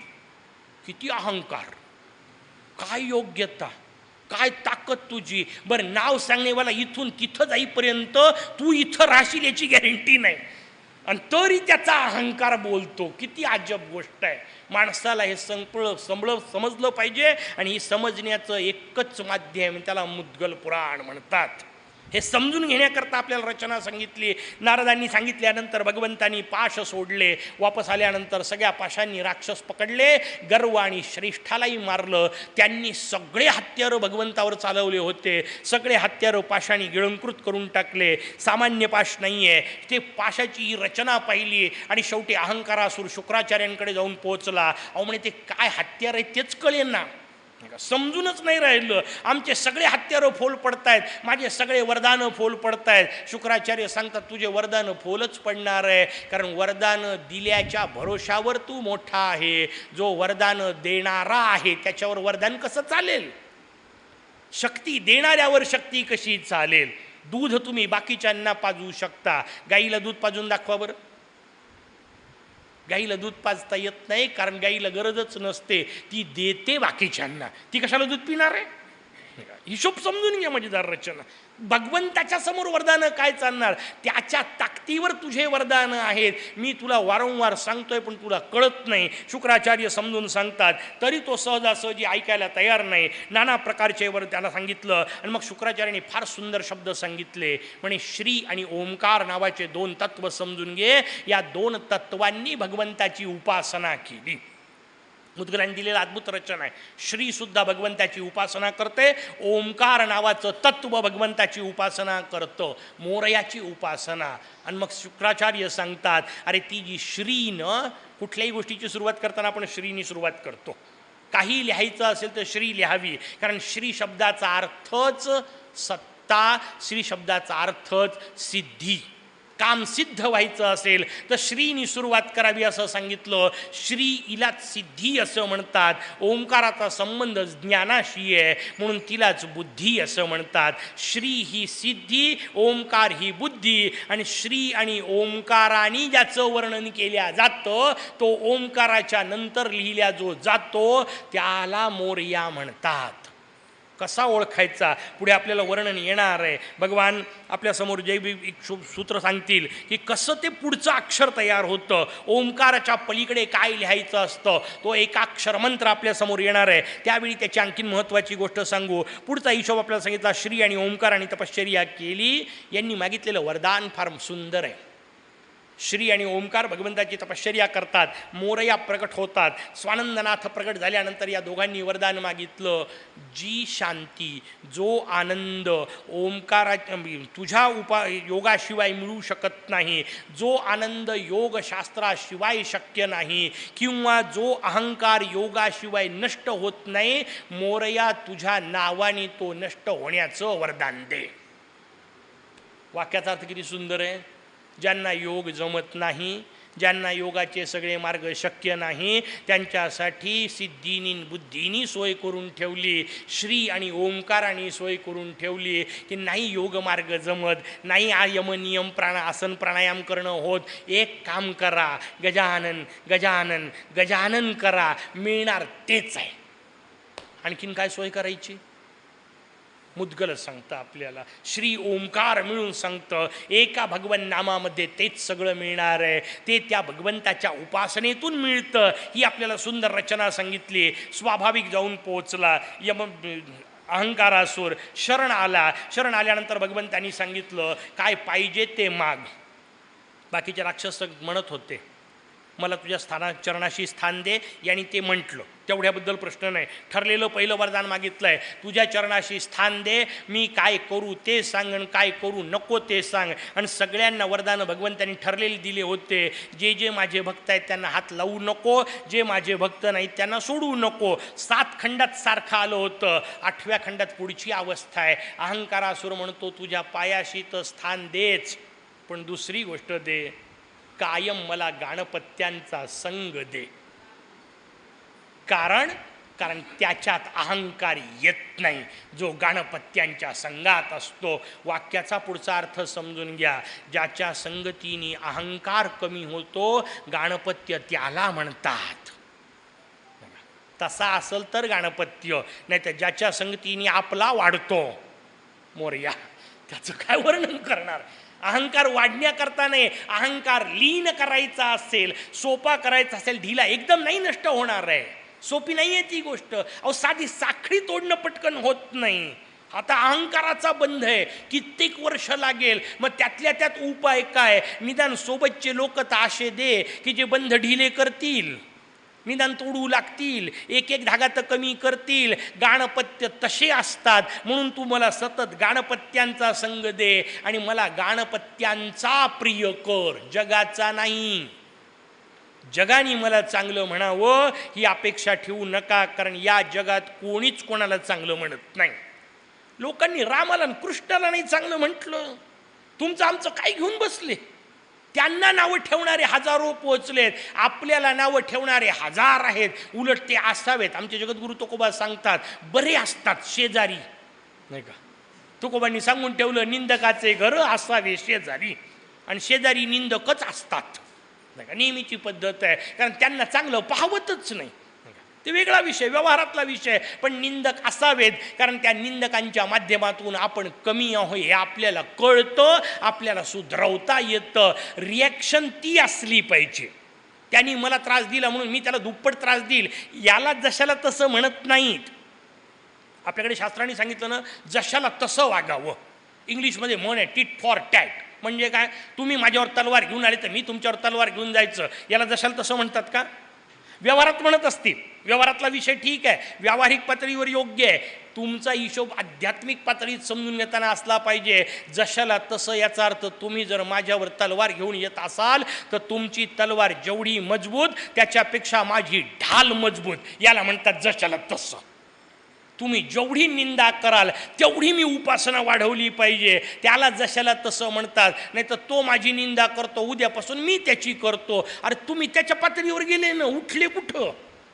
निंदेचा सुद्धा वापर करता आला पाहिजे. अंगावर फेकून मारलेल्या दगडांचाही ज्याला पूल करता येतो त्याला राम म्हणतात, नाही का. निंदेचाही वापर करता आला पाहिजे, चिंतेचा त्याच्यावर केलेल्या टीकेचाही वापर करता आला पाहिजे. आणि मग तो वापर करायला जे शिकवतात त्यांना गाणपत्य म्हणतात. त्यांच्या संगतीत अहंकार जातो. म्हणून आपल्याला रचना सांगितली, गाणपत्यांचा संग दे, मान्य करण्यात आली. भगवंताची ती रचना मान्य केली आणि पुढं सांगण्यात आलं अन्य कथा सांगा. पोट भरत नाही, किती ऐकलं तरी पाहिजेच आहे. त्याच्यानंतर पुढच्या कथा सांगा, या सांगायला सुरुवात केली. विश्वाचारंभी 4 सूत्र एकत्र आले. हे सूत्र वारंवार आहे, सत असत समनेती, हे मुद्गलांनी वापरलेले खुंटेच आहेत, प्रत्येक जागी येत वारंवार येत राहतं. हे 4 तत्व निर्माण झाले. या 4 तत्वांनी अधिकार आपल्याला मिळावेत यासाठी तपश्चर्या सुरू केली, त्याच पद्धतीने केली. कारण हे 4 तत्व म्हणजे नुसते तत्व नाही, 4 देवता आहेत, नाही का. असत म्हटलं की शक्ती, सत म्हटलं की सूर्य, सम म्हटलं की भगवान विष्णू, नेती म्हटलं की भगवान शंकर. हे चौघं पहिले एकत्र एकमेकाला भेटायला येतात. मुद्गलाचं आपण वर्णन पाहताना 6व्या खंडात पाहिलं, मयुरेश्वर क्षेत्र पाहताना हे चौघं एकमेकाला भेटतात. चौघे एकमेकाला विचारतात तुम्ही कोण. चौघांनी सांगितलं. 5वाही आहे, वर्णन इथं 4चं असल्यामुळे 4 आले. ब्रह्मदेव अपूज्य असल्यामुळे त्यांना बाजूला ठेवलं, ते येऊन पोचतात. हे सगळे एकमेकाला विचारतात तुम्ही कोण. सगळ्यांनी सांगितलं नाही माहिती मला कोण. दोघांना एकमेकाला भेटल्यानंतर दोघं सांगतात माझ्यात प्रचंड क्षमता एवढं कळतं. मग ब्रह्मदेवात विष्णू शिरून पाहतात, विष्णूत भगवान ब्रह्मदेव शिरून पाहतात. दोघंही त्यांचं प्रचंड वैभव पाहतात. दोघंही म्हणतात तुम्ही आफाट आहे, तुम्ही आफाट आहे. याला देव म्हणतात. समोरच्याला ज्याला श्रेष्ठ म्हणता येतं त्याला देव म्हणतात, आणि मीच एकटा आफाट आहे त्याला राक्षस म्हणतात. कळलं पाहिजे, नाही का. समोरच्याला ते मोठं म्हणतायत. ब्रह्मदेव म्हणतात नाही तुम्ही श्रेष्ठ आहात, भगवान विष्णू म्हणतात नाही तुम्ही श्रेष्ठ आहात. पण दोघांनी मिळून सांगितलं आपण दोघं श्रेष्ठ कसे असेल, कारण श्रेष्ठ तर एकच असला पाहिजे. तेवढ्यात तिथं तिसरे आले भगवान शंकर. त्या दोघांनी मिळून यांचं वैभव पाहिले, म्हटलं नाही तुम्ही श्रेष्ठ आहात. जगदंबा आली, सूर्य आले, 5ही एकत्र आले. 5नी पाहिलं. 5ही म्हणतात की ज्या अर्थी आपण 5 आहे आणि आपण एकमेकाला तयार केलेलं नाही, त्या अर्थी तयार करणारा 6वा कोणीतरी असलाच पाहिजे. तो जो कोणी असेल त्याला नमस्कार म्हणून यस्मै कस्मै नमो नमः सूत्र आपल्याला वारंवार सांगितलं. त्याच मंत्रांनी या 4ही तत्वांनी प्रार्थना केली. पहिल्यांदा भगवान शंकरांना ते दिसले आणि म्हणून ते ज्ञान पहिल्यांदा शंकरांना झालं. या शेवटच्या टप्प्यावर पहिल्यांदा ज्ञान ज्याला झालं त्यांचं वर्णन आलं. कारण आता वापस जातो आपण एक एक तत्व करत. भगवान शंकरांचं वर्णन आलं. कसं दिसलं ते तत्व, भगवान शंकरांना दिसलं, कळलं असं एकदम म्हणता येत नाही. कारण जे दिसलं ते धूम्रवर्ण होतं, नाही का. आणि धूम्रवर्ण शब्दाचे 2 अर्थ. एक अर्थ सांगितला होता, त्यांचा रंग धुरासारखा आहे. वर्ण याचा अर्थ त्वचेचा रंग. सगळ्यात पहिले तुम्हाला माझ्याबद्दल काय कळतं, त्याचं उत्तर आहे माझ्या त्वचेचा रंग, कारण तो फार लांबून पाहता येतो.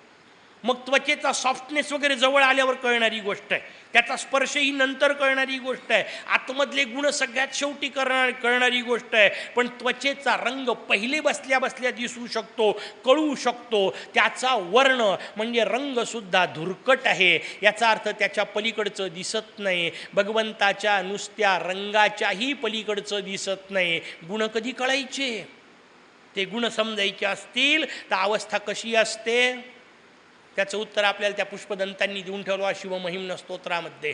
काय मजेदार रचना आहे. भगवंताची अवस्था कशी, आसितगिरी समम स्यात् कज्जलम सिंधू पात्रे सुरतरुवर शाखा लेखणी पत्रमूर्वी लिखित यदि गृहीत्वा शारदा सर्वकालम तदपि तव गुणानाम ईशपारम न याती. आता ते शंकराची स्तुती करायला बसले म्हणून त्यांनी शंकरांना म्हटलं. खरं तर वर्णन मोर्याचं, नाही का. सगळे शेवटी वर्णन तिथं जाऊन पोहोचणार. कसं, आसितगिरी समम स्यात्. समजा हिमालयाला चुरा केला, सगळा हिमालयाचा चुरा केला आणि त्याची शाई बनवली. कशात, आसितगिरी समम स्यात् कज्जलम सिंधू पात्रे. समुद्राच्या पाण्यामध्ये समजा त्याची शाई तयार केली आणि तशी शाई तयार करून आसितगिरी समस्यात कज्जलम सिंधू पात्रे सुरतरुवर शाखा, कल्पवृक्षाची फांदी लिहाई करता आणली, नाही का. जे मनात येईल ते लिहिता येईल ना, म्हणून कल्पवृक्षाची फांदी आणली. लिखित यदि गृहीत्वा शारदा सर्व कालम. तुम्ही आम्ही नाही बसलो लिहायला, देवी शारदा बसली. तदपि तव गुणानाम ईशपारम न याती. तरी पण तुझ्या गुणांचा पार लागणार नाही. ही अवस्था भगवंताची. आणि आमची कोणती, अंकुशधारी महाराजांनी सांगितलं, संपूर्ण सागराची म्हशी पृथ्वी करोनी पत्रासी, जरी शारदा लिहिलं तरी तिचं मज पाप भार न कळेल. थोडेसे शब्द इकडे तिकडे आहेत, मला आत्ता जे आठवले बोलून घेऊ मी आपल्यासमोर. शारदा जरी लिहायला बसली तरी मोरया माझे पाप संपणार नाही. या टोकाला मी आहे आणि त्या टोकाला तू आहे. केवढं फिरावं लागणार आहे. केवढी साधना करावं लागणार आहे, केवढी उपासना करावं लागणार आहे. या टोकाचा मी की ज्याचे पाप या सगळ्या प्रक्रियेने जमणार नाहीत, आणि इतक्या टोकाला तू ज्याचे गुण या पद्धतीने समजणार नाहीत, पण तरी हरकत नाही, या टोकाचे त्या टोकाला जाऊ शकतो. कारण दोन टोकाला जोडणारा एक पूल भगवंतानी करून दिलाय, त्याला मुद्गल म्हणतात.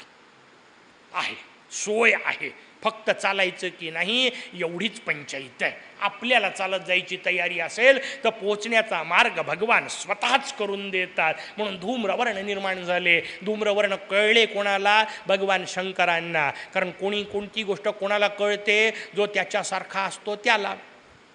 साधू साधू आहे हे कोणाला कळेल? त्याचं उत्तर आहे साधूला. नालायक नालायक आहे कोणाला कळेल? त्याचं उत्तर आहे नालायकाला. साधूला नालायक कळत नाही, नालायकाला साधू कळत नाही. तुम्ही म्हणाल नालायकाला साधू कळत नाही, पण ठीक आहे, साधूला नालायक कळत नाही. नाही कळत, कारण त्याला सगळेच चांगले वाटतात, नाही का? म्हणून त्याला नालायक कळत नाही. फसतो बी अनेकदा, पंचायत होते, व्यवहारात गडबड होऊन जाते. ते धर्मराजाचं वर्णन आहे. द्रोणाचार्यांनी सांगितलं धर्मराजाला दुर्योधनाला, दोघांनाही सांगितलं या गावातला एक वाईट माणूस घेऊन या. धर्मराज संध्याकाळपर्यंत फिरले आणि वापस आले, रिकाम्या हाताने वापस आले. एकही माणूस आणला नव्हता. द्रोणाचार्यांनी स्वाभाविक विचारलं, म्हणे का रे धर्मराजा रिकाम्या हाताने का आला? म्हणे अहो असं नाहीच आहे, एकही माणूस वाईट नाही, कारण प्रत्येकात काहीतरी चांगलं आहे.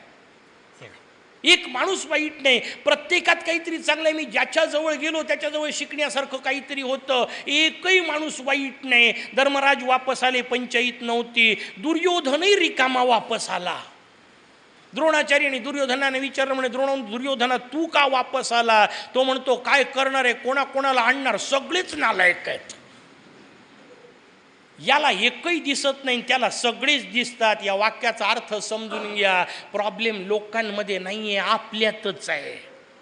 समोरचे जर मला वाईट दिसत असतील तर याचा अर्थ चष्मा माझा गडबडलाय. लाल चष्मा लावल्यावर सगळं लाल दिसतं, पिवळा चष्मा लावला तर सगळं पिवळं दिसतं, हिरवा चष्मा लावला तर सगळं हिरवं दिसतं. तसा नालायकपणाचा चष्मा लावला की सगळं नालायकच दिसतं.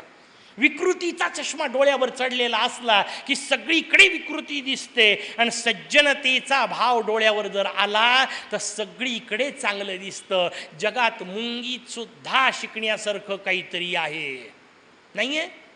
आहे. एक मुंगी सुद्धा शिकवून जाते.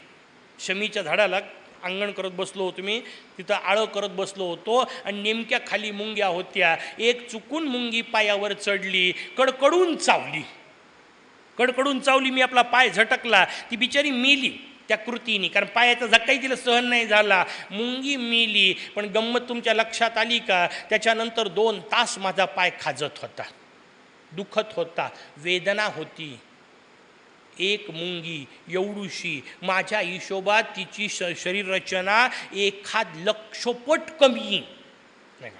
1,00,000 पट कमी असलेली एक मुंगी मेल्यानंतर सुद्धा 2 तास स्वतःची आठवण ठेवू शकते. आता तिची अडचण एकच आहे की ती वाईटच पद्धतीने ठेवू शकते, कारण तिला चावण्याशिवाय दुसरं येतच नाही.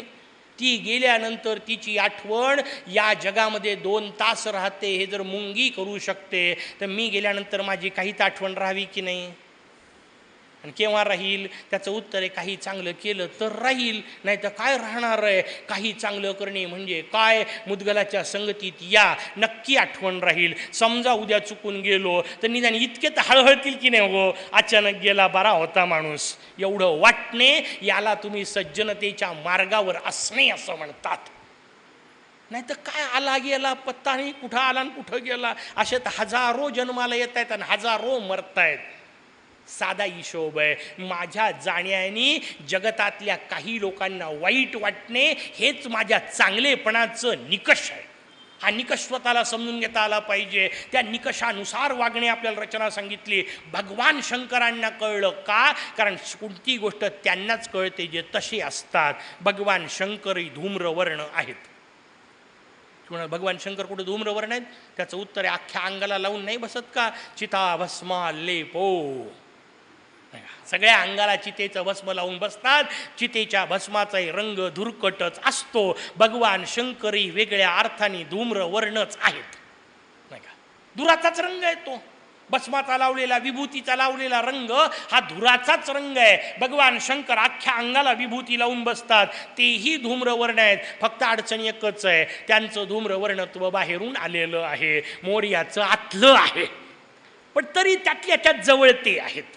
म्हणून हिशोब आपल्याला सांगितला. मग त्याला शिव ब्रह्म असा शब्द आपल्यासमोर वापरला. भगवान शंकरांचं वर्णन वापरलं. एक शब्द सांगितला धूम्रवर्णाचा, रंग धुरकट असणे. दुसरा वर्ण शब्दाचा अर्थ आहे अक्षर.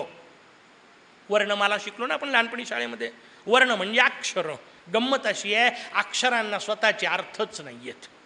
नुसत्या कचा अर्थ सांगा बरं, काहीच नाही. नुसत्या मचा अर्थ सांगा बरं, काहीच नाही. ळचा अर्थ सांगा बरं, काहीच नाही. हां, क, म आणि ळ हे तीन वर्ण एकत्र आले की मग शब्द तयार होतो. शब्दांना अर्थ असतात.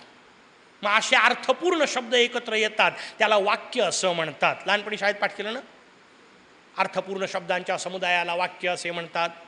खरं आहे का? वाक्यांना अर्थ असतो. विषय निघाला म्हणून 1 मिनिट विषयांतर करून सांगतो. वाक्यांना अर्थ नसतो. अजब आहे. एक उदाहरण देतो. सूर्य मावळला हे वाक्य आहे की नाही? या वाक्याचा अर्थ सांगा बरं. या वाक्याचा अर्थ काय? अर्थ शब्दाचा अर्थ हे वाक्य उच्चारल्यानंतर तुम्हाला जे कळलं त्याला अर्थ असं म्हणतात, बरोबर ना? मी एखादी गोष्ट म्हटल्यानंतर त्याच्यामुळे तुम्हाला जे कळतं, आणि म्हणून मी ते पहिल्या दिवशी सांगितलं होतं, मी जे बोलतो ते तुम्हाला कळतं असं नाही. मी बोलतोय त्याच्या माध्यमातून तुम्हाला वेगवेगळं काही काही कळू शकतं.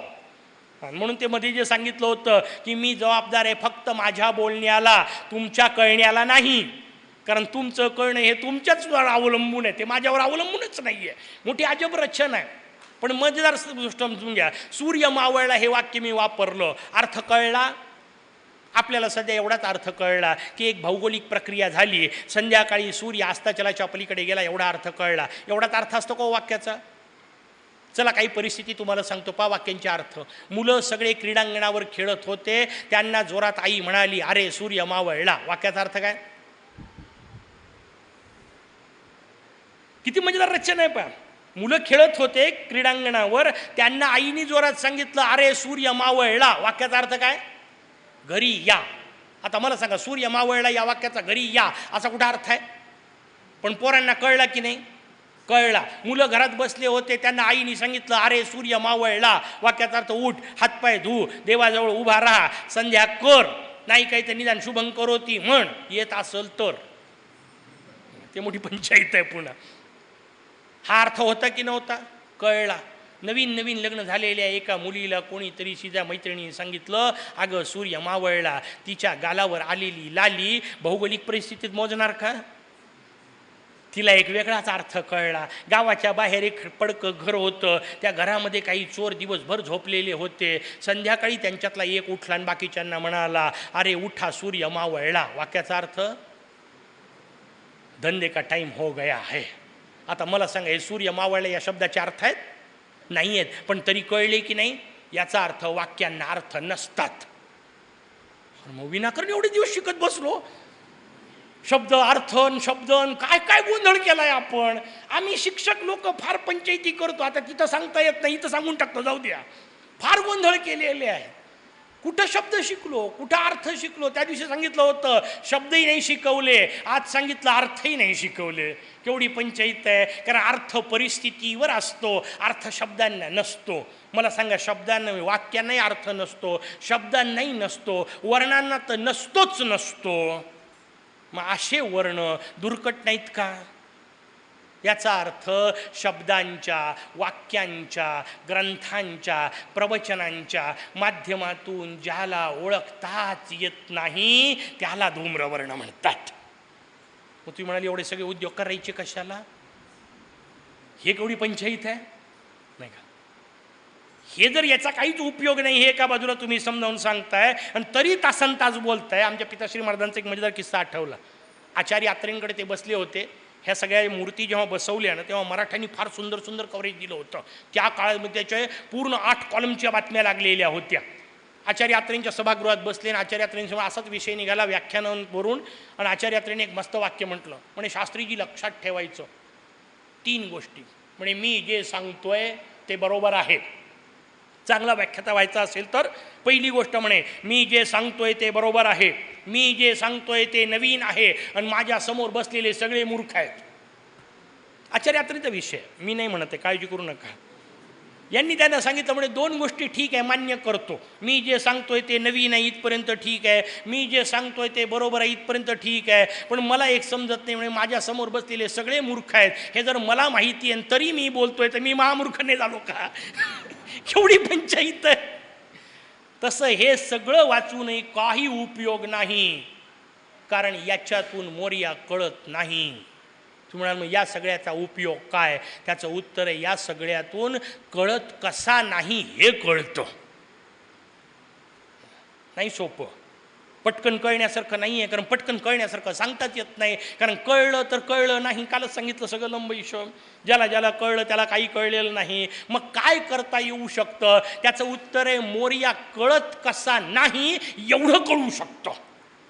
आणि हे सगळं न कळण्याचे मार्ग सोडून देणे यालाच न इति असं म्हणतात. हे सगळं भस्म करून टाकणे की अरे तो यांनी मिळत नाही, त्यांनी मिळत नाही, त्यांनी मिळत नाही, मग कशाने मिळतो? त्याचं उत्तर आहे, तो त्याच्याच कृपेने मिळतो. तो आपल्या कृपेने मिळतच नाही, आपल्या प्रयत्नाने शक्य नाही. मी सकाळी उठू शकतो, सांगितलं होतं तसं पूर्वेकडे तोंड करून उभं राहू शकतो, खिडकी उघडू शकतो, पडदा दूर करू शकतो. सूर्य उगवणं माझ्या हातात नाही. मी काय करू शकतो? त्याचं उत्तर आहे, फक्त अज्ञान निवृत्ती तेवढीच माझ्या हातात आहे. ज्ञानप्राप्ती ही मोर्याची कृपा आहे. पण तुम्ही म्हणाल मग ज्ञानप्राप्ती जर मोर्याच्याच हातात आहे तर मग आपल्याला व्हायची तेव्हा होईल. त्याचं उत्तर आहे, नाही, अज्ञान निवृत्ती झाल्याशिवाय ती होत नाही. ज्ञानप्राप्ती त्याच्याच कृपेने होणार आहे, पण अज्ञान निवृत्ती झाली आहे त्यांनाच होणार आहे. तेच उदाहरण पुढं चालवा. सूर्योदय झाल्यावर सूर्याचं दर्शन होणार आहे, सूर्य उगवताना दिसणार आहे, पण त्यांना दिसणार आहे जे उठले असतील, झोपलेच असतील त्यांचं काय? ते जे उठणे आहे त्या उठण्याकरता लावलेला जगातला सगळ्यात मोठा अलार्म त्याला मुद्गल म्हणतात.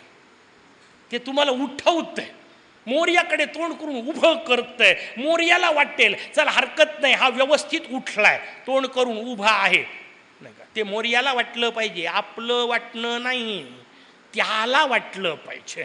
त्याला ज्या दिवशी वाटेल त्या दिवशी तो तुम्हाला निश्चितपणे भेटणार. त्या क्षणी तो तुमच्या, कारण त्याला कुठं जायचं नाही, यायचं नाही आहे, जिथं तुम्ही आहात तिथंच प्रगट व्हायचं आहे. हा त्याचा स्वभाव असल्यामुळे तो स्वाभाविक भेटायला तयार आहे. अडचण ही आहे, आपणच उठायला तयार नाही. सूर्योदय तो रोज होतोय, सूर्योदय रोज होतोय, आपल्यालाच उठायचं जीवावर येतं, इथं अडचण आहे.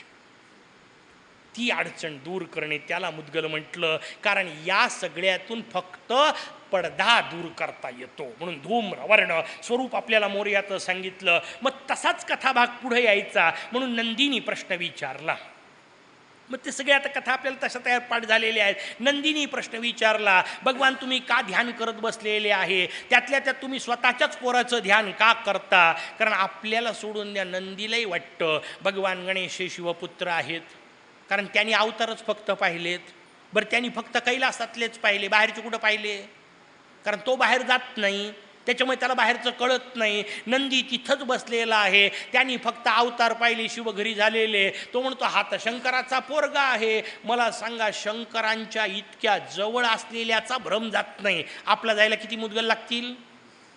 एका मुद्गलात काहीच होणार नाही आहे, डोक्यात पक्क बसणार आहे, नाही हा शिवपुत्रच आहे. नंदीला वाटलं, नंदीनी सांगितलं असं का करता? माझ्याजवळ तुम्ही हे का पद्धतीने असं उलट आम्हाला का फसवता? भगवान शंकरांनी सांगितलं, अरे असं नाही आहे, तुला जे वाटतं ना मी ध्यान करत बसलोय, जो योग करत बसलोय ती माझी योग नावाची विद्या आहे. पण तुला सांगतो माझ्याजवळ फक्त योगच विद्या आहे, आणि एवढी एकच विद्या थोडी आहे, अनेक प्रकारच्या विद्या आहेत. कर्म ही पण विद्या आहे, भक्ती ही पण विद्या आहे, ज्ञान ही पण विद्या आहे, मोहन करणे ही पण विद्या आहे, प्रकाश देणे ही पण विद्या आहे. भगवंतांनी या सगळ्या विद्या वेगवेगळ्यांना वाटल्या आहेत, नाही का? म्हणून सूर्याला सांगितलं तू प्रकाश दे, शक्तीला सांगितलं तू जगाला मोहित कर, भगवान विष्णूंना सांगितलं तू पालन कर, भगवान ब्रह्मदेवाला सांगितलं तुम्ही निर्माण करा, भगवान शंकरांना योग विद्या दिली. भगवान शंकर सांगतात आम्हा सगळ्यांच्या जवळ आहेत त्या विद्या, त्याच्या भरोशावर आम्ही जे मोठे आहोत ते विद्येनी मोठे. पण लक्षात ठेव, विद्याधीश तो आहे. आम्ही फक्त विद्यावान आहो, विद्याधीश नाही आहो. आपण सगळे लोक हे व्यवस्थित समजून घेतलं पाहिजे. कितीही श्रेष्ठ सिद्धी आपल्याला मिळाली, अगदी जगातला सगळ्यात श्रीमंत माणूस जरी झाला तरी तो फक्त सिद्धिमंत आहे, सिद्धिपती नाही. जगातलं सगळं ज्ञान जरी तुम्हाला प्राप्त झालं तरी तुम्हाला शब्द फक्त बुद्धिवंतच म्हटल्या जाईल, बुद्धिपती नाही. वंत याचा अर्थ तुम्हाला सध्याचं वापरायला दिलेलं आहे. पण ड्रायव्हरला जर वाटायला लागलं का मर्सिडीज माझीच आहे, मागचा मालक माझ्या भरोशावर चालला आहे, तर त्याचा जेवढा बेकोपणा रांगेत उभ्या असलेल्यांना वाटतं आपल्या भरोशावर मंदिर चाललं आहे. हा तेवढाच मूर्खपणा आहे, लक्षात घ्या. त्याला फक्त चालवाय पुरता बसवलाय. हे ज्याला कळतं त्यांना शंकर होता येतं, बाकीचे कंकर. हिंदीतला शब्द सांगितला होता, कंकर म्हणजे दगड. ज्यांना कळलं ते शंकर, उरलेलेच कंकर, नाही का. आपल्याला वाटतं आपल्या भरोशावर चाललंय, काही आपल्या भरोशावर चाललं नाही. आपल्या भरोशावर आपला हात उचलल्या जात नाही, पाय उचलल्या जात नाही, डोळ्याची पापणी उचलल्या जात नाही. झोपणं आपलं आपल्या भरोशावर नाही, झोपल्यावर उठणे आपल्या भरोशावर नाही. आणि तरी जर अहंकार असेल तर मोरया हसत असेल, काय बनवलं होतं आणि याचं काय झालं, नाही का. पाठवलं कशाला होतं आणि हा काय करून राहिला, नाही का. मुद्गल वाचायला पाठवलं होतं, अहंकार दूर करायला पाठवला होता, आणि हा पठ्ठ्या मुद्गलाचा अहंकार करून बसतोय. आता याचं कसं करावं, नाही का. मी 52 वेळा वाचलो, 55 वेळा वाचलं, याचाच अहंकार, नाही का, होऊ शकतो. आणि जास्त बेकार एकाला पण पाहिलं तसं नंदीनी प्रश्न विचारला. भगवंतांनी सांगितलं ह्या सगळ्या विद्या आहेत, एकटे विद्याधीश ते आहे. त्या योगाच्या माध्यमातून मी समाधीपर्यंत पोचतो, अंतरी मी त्याचं सतत स्मरण करत राहतो. नंदी म्हणतात मलाही दर्शन झालं पाहिजे. मी आत्तापर्यंत तुमचाच पोरगा समजत होतो, हा तर तुमचा बाप निघाला. आता मला निदान सांगा मिळेल कसा. नंदीनी ते तत्व समजून घेतलं. नंदी जाऊन पोचले गहन वनांतरी. त्या वनांतरी भगवान नंदीनी तपश्चर्या केली. जिथे तपश्चर्या केली तिथे शंकरांमुळे कळलं म्हणून खाली शिवपिंड मांडली आणि त्यांच्या डोक्यावर मोरया मांडले. मजेदार रचना आहे. क्षेत्र कुठं पाहायला मिळेल त्याचं उत्तर आहे गोदावरीच्या पात्रामध्ये नंदीग्राम नावाच्या गावी. त्या नंदीग्राम शब्दाचं नंतर नांदेड असं अपभ्रष्ट रूप तयार झालं. त्याचं मूळ नाव नंदीग्राम. त्या नंदीग्रामचं नंतर नांदेड रूप आलं. आजही आपण नांदेडला जाऊन पोहोचा, त्रिकुंड गणेश नावाचं क्षेत्र आहे. तिथे नंदिकेश्वरांनी मांडलेले गणेश आहेत. नंदीनी मांडलेल्या गणेशात खाली शिवपिंड आहे आणि शाळिंकाजी वर ठेवलेली असते. खालची सगळी शाळिंकांवर जो बाण ठेवलेला असतो त्या बाणाचाच स्वरूप मोरयाचं आहे. याचा अर्थ खाली शिवपिंड आणि शिवाच्या वर शिवहरी रवी ब्रह्मजनकम. नंदीला कळलं. ज्याला कळलं त्याला नंदी म्हणतात, ज्यांना नाही कळलं त्यांना बैल. तो शब्द एकत्र वापरला जातो ना, नंदी बैल, नाही. याचा अर्थ ज्यांना कळलं ते नंदी, नाही कळलं ते बैल. ते आपलेच म्हण चालू द्या दिवसभर रवंथ. पुढचा विषय ठरलेला आहे. नंदी झालो पाहिजे आपण. नंदी झालं की कळतं भगवान शंकराच्या पलीकडचं तत्व भगवान गणेश आहे. त्या प्रकारची रचना आपल्याला सांगितली. मग भगवान शंकरांनी सांगितलं होतं, अरे जेव्हा त्रिपुरासुराला नाश करायचा होता तेव्हा मी ते पाय धरले होते. पोरगा काय म्हणतोस माझा. भगवान शंकर नंदीला समजावून सांगतायत त्रिपुरासुराचा विषय. आणि भगवान शंकरांनी सांगितलं म्हणून त्यांना वल्लभेश असं म्हणतात. त्यांच्याजवळ त्यांची वल्लभा शक्ती आहे. कारण आमच्याजवळ ह्या ज्या शक्ती आहेत या त्यांनी दिलेल्या शक्ती आहेत. पण त्यांच्याजवळ जी शक्ती आहे ती त्यांची स्वतःची शक्ती आहे. तिला वल्लभा असं म्हणतात. या वल्लभेसह भगवान प्रकट होतात. त्यांना वल्लभेश असं म्हणत असतात. हे वल्लभेशाचं स्वरूप 10 हाताचं असतं. दशभुज स्वरूप असतं. 10 हातांमध्ये सगळे आयुध जे घेतलेले आहेत ते आयुध तुम्ही नुसते पाहिले तर तुमच्या लक्षात येईल. ब्रह्मदेवाचे 2, विष्णूचे 2, शक्तीचे 2, सूर्याचे 2, शंकरांचे 2, सगळे आयुध एकत्र घेतले आणि भगवान वल्लभेश प्रकट झालेले असतात. स्वतःचे पाश वेगळे असतात. काहींचे कमी केले. तर शंकराचा एकच त्रिशूळ घेतला प्रतीक म्हणून आणि पाश स्वतःचा मोरया घेतात. प्रत्येकाचे अवयव हातामध्ये घेतले, आयुध हातात घेतले. का? कारण ते सगळे मोरयाचे आयुध आहेत. मोरया यांना देतो म्हणून हे काम करतात. त्यांना वल्लभेश स्वरूप असं म्हणत असतात. मांडीवर वल्लभा नावाची शक्ती बसलेली असते. दशभुज स्वरूप असतं. हे द्वितीयेचं स्वरूप. पहिला मोरया निर्गुण निराकार म्हणून वल्लभा ही द्वितीयेचा विषय. म्हणून चैत्र शुद्ध द्वितीयेला मोरयाचं जे व्रत केलं जातं त्याला वल्लभेश मंगल असं म्हणतात. एकटाच एकटा होता ती प्रतिपदा. निर्गुण निराकार परब्रह्मस्वरूप मोरया ही प्रतिपदा. मायेला स्वतःच्या प्रगट करतो म्हणून तिला म्हणतात द्वितीया. त्या दिवशी प्रगट झाला की 2 रूपात प्रगट होतात. एक रूप असतं गुणेश आणि दुसरं रूप असतं श्री गुरु.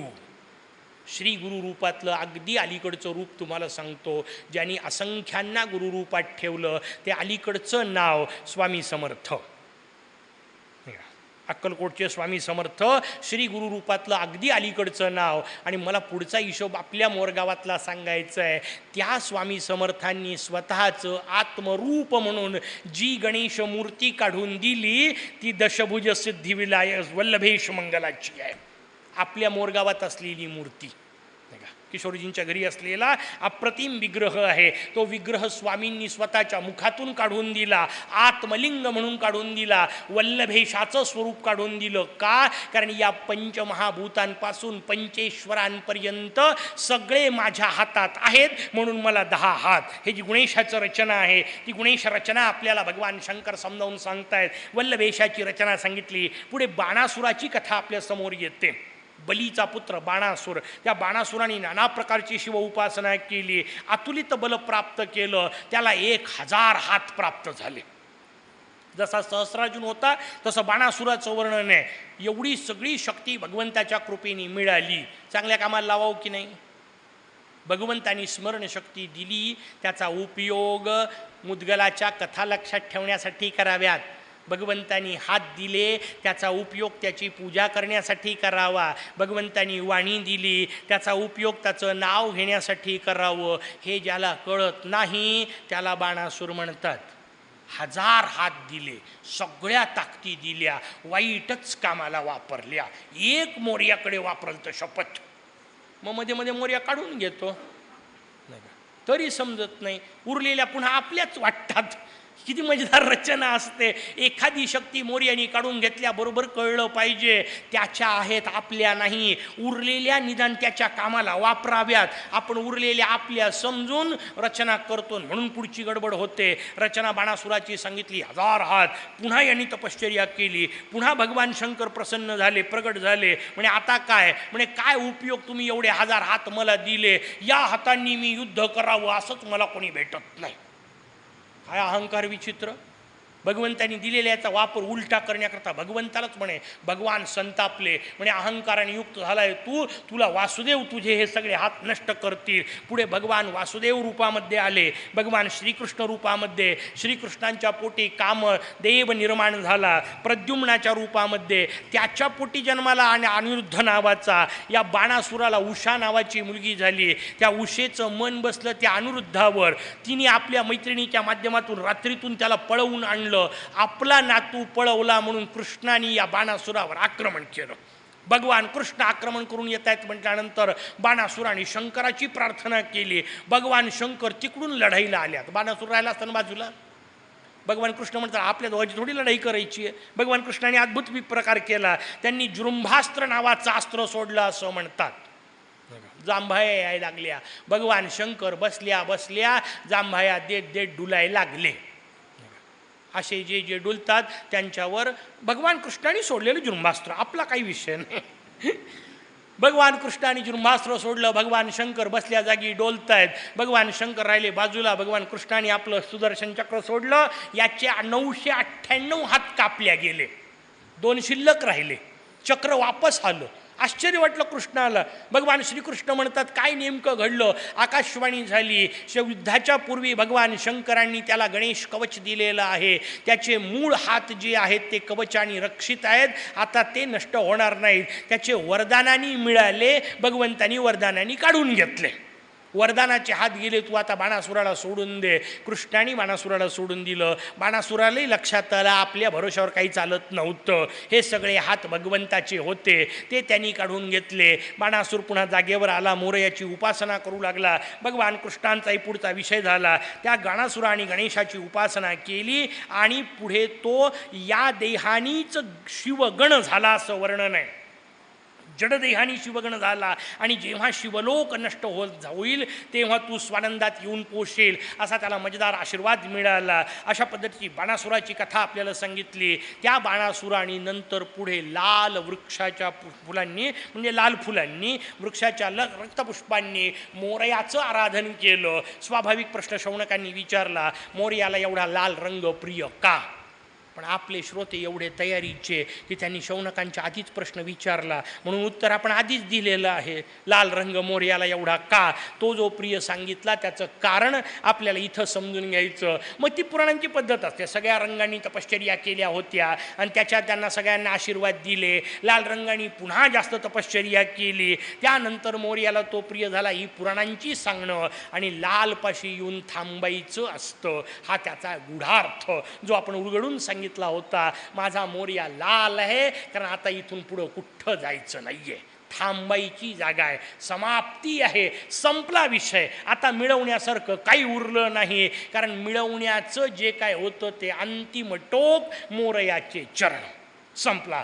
ते फक्त चरण, पुढचा पटकन कळत नाही, म्हणून तो धूम्रवर्ण तिथपर्यंत येऊन पोचले. रंगाची रचना सांगितली. हे सांगत असताना नाना प्रकारचे युगधर्म आपल्याला सांगितले. आणि युगधर्म सांगताना धूम्रवर्णाने कलियुगाच्या शेवटी अवतार होतो हे सांगत आहेत. आणि त्याकरता मग कृतयुग कसं असतं, त्रेतायुग कसं असतं, द्वापार युग कसं असतं, याचे फार लंबे चौडे वर्णन केले.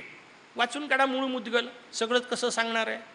आणि दुसरी गोष्ट, करणार काय वाचून? आपण काय आता पुन्हा कृतयुगात येणार नाही ना, कारण आपण मरायच्या आतमध्ये काही कृतयुग सुरू होत नाही आणि पुन्हा यायची इच्छा आहेच का? मग मुद्गल ऐकलं कशाला? त्याच्यामुळे आता कृतयुगाचं वर्णन आपल्या काही कामाचं नाही, आता त्रेतायुगाचं वर्णन आपल्या काही कामाचं नाही, आता द्वापाराचं वर्णन आपल्या काही कामाचं नाही, कारण आपल्याला काही परत यायचं नाही. एवढा विश्वास तरी असला पाहिजे की नाही हो? एवढाही विश्वास नसेल तर काय मतलब आहे? म्हणजे इकडं एका बाजूला मुद्गल वाचायचं, मुद्गल वाचल्यानंतर पुढचा जन्म होत नाही हे मुद्गलांनी ठाम सांगितलेलं असायचं, आणि तिकडं बायकोला सांगायचं वटसावित्रीचं पूजन कर. हा गोंधळ आहे की नाही? मी पहिल्याच वर्षी माझ्या बायकोला सांगितलं, ते ऐकत नाही तो सोडून द्या विषय, कारण ती जगातला विषय असतो, जनरीती असते, सोडता येत नाही. मी तिला पहिल्याच वर्षी सांगितलं, म्हटलं तू काही उपास करायच्या भानगडीत पडू नको, वडाच्या काही भानगडीत पडू नको, कारण मला काही पुढचा जन्म नाही. असलंच समजा 7 जन्माचं आपलं नातं तर हाच 7वा. कारण मी मुद्गल वाचलं, मी ब्रह्मकमंडलूचं स्नान केलं, मी मयुरेश्वराच्या चरणावर माझं मस्तक ठेवलं, आता मला पुढचा जन्म नाहीच. आणि हा विश्वास नसेल तर फक्त पानं पलटवले. पारायण कुठं झालं? पारायणानंतर विश्वास निर्माण झाला पाहिजे, बस शेवटचा जन्म, याच्यानंतरचा असू शकत नाही. कारण मुद्गलांनी सांगून ठेवलंय, जो माझं वाचन करतो, पारायण करतो, त्याला पुढचा जन्म नाही. त्यात अधिकात केलं, त्यात मोरगावात केलं, आणखीन काय पाहिजे? याच्या पलीकडचं पुण्यच असू शकत नाही. आता माझा कॉन्टॅक्ट संपला, पुढचं नाही. विश्वास असला पाहिजे. आपण करतो त्याच्यावर आपला विश्वास नाही, म्हणून पहिली अडचण आहे. पुढे आपल्याला सूत्र येणार आहे, पण ठीक आहे. आत्तापुरता विषय सांगितला, नाना प्रकारच्या रचना, युगधर्माचा विषय सांगितला. युगधर्मामध्ये नाना प्रकारचे चंद्रसूर्याचे अंतर सांगितले, त्यातून या अधिक मासाचा विषय सांगितला नाही का. दर पौर्णिमेपासून अमावस्येपर्यंतचा काळ, अमावस्या ते अमावस्या हा जो काळ, किंवा पौर्णिमा तो पौर्णिमा जो काळ, त्याला चांद्रमास असं म्हटलं जातं. दोन्ही पद्धतीने मोजल्या जातं. सूर्य एका राशीतून दुसऱ्या राशीत जाणे, याला सूर्यमासाचं वर्णन वापरलं. ज्या चंद्राच्या महिन्यामध्ये सूर्याचं एकही राश्यांतर होत नाही त्याला अधिक मास म्हटलं. म्हणून या महिन्यामध्ये ज्या दिवशी अधिक मास सुरू झाला 16 तारखेपासून आणि जेव्हा संपेल 13 पर्यंत, त्याच्या आधी सूर्य हलला नाही, पुढेही हलला नाही. म्हणजे वाक्याचा अर्थ काय? म्हणजे या पूर्ण महिन्यामध्ये सूर्य एकाच जागी स्थिर आहे.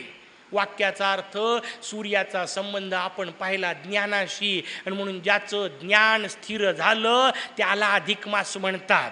पंचांगात नुसतं दिलं असं नाही, ज्ञान स्थिर झालं पाहिजे, विश्वास स्थिर झाला पाहिजे. आणि तो विश्वास स्थिर करण्याची एकच पद्धती, त्याला मुद्गल म्हणतात. वारंवार त्या एकाच गोष्टीवर हा विश्वास माझा स्थिर झाला की आता मी मुद्गलाचं पारायण केलं, आता मला पुढचा जन्म नाही, या संकटातून या चक्रातून मी सुटणार, आता माझ्या आनंदाला पारावार नाही, हे कळणं याला अधिक मास म्हणतात. बाकी त्यांचा फक्त अधिक मासाचा खेळ, अधिक मास नाही का. मग आमच्याकडे मस्त प्रतीक फोटो येतो, एक मोठं पोट असलेला माणूस, त्याला अशी घडी दाखवली आणि खाली लिहिलं होतं अधिक मासाच्या शुभेच्छा. आपला मास एवढाच, हेच मास आपलं वाढतंय. अधिक मास कुठं झाला? अधिक मास याचा अर्थ सूर्याचं राशांतर न होणे, आणि सूर्याचं राशांतर न होणे याचा अर्थ ज्ञानाला धक्का न लागणे, ज्ञान न हलणे, स्थिर ज्ञानाची अवस्था प्राप्त होणे. ते स्थिर ज्ञान जे देतात त्यांना महर्षी मुद्गल म्हणतात. ती रचना आपल्यासमोर सांगितली. मग शिव आणि दत्तांचं गर्गांचं, शिवदत्त आणि गर्गांचा संवाद सांगितला. प्रत्येक खंडात एक सुंदर अध्याय मी आपल्याला सांगितलं. तसा या खंडातला अत्यंत सुंदर अध्याय शुकगीता. अर्थात याच्यात खूप आहेत. 8व्या खंडामध्ये आता संपत आल्यामुळे सगळं एकापेक्षा एक सुंदर सांगायचं आहे, म्हणून शुकगीतेचा विषय आला. पण काल जी दत्तगीता सांगितली तशीच शुकगीता आहे. आता कालची समजली असं मी गृहीत धरू ना. आता तुम्हाला धरायचं, तुम्ही धरत बसा, आम्ही कसं फिकीर करतोय. कालची दत्तगीता जी सांगितली तीच आता शुकगीता म्हणून सांगितली. तेच तत्त्वज्ञान आपल्यासमोर पुन्हा सांगितलं. तुम्ही म्हणाल पुन्हा एकदा सांगा. कालचं समजलं नसेल तर आजचं समजून काय उपयोग आहे? त्याच्यापेक्षा कालचं समजून घ्या, मग शुकगीताही आपोआप कळेल. कारण शेवटी एकच सांगायचं आहे सगळ्यांना, आणि नाहीच काही समजलं तर जाऊ द्या, एवढं समजून घ्या. सगळ्यांना म्हणून एकच गोष्ट सांगायची आहे, गजानन गजानन गजानन.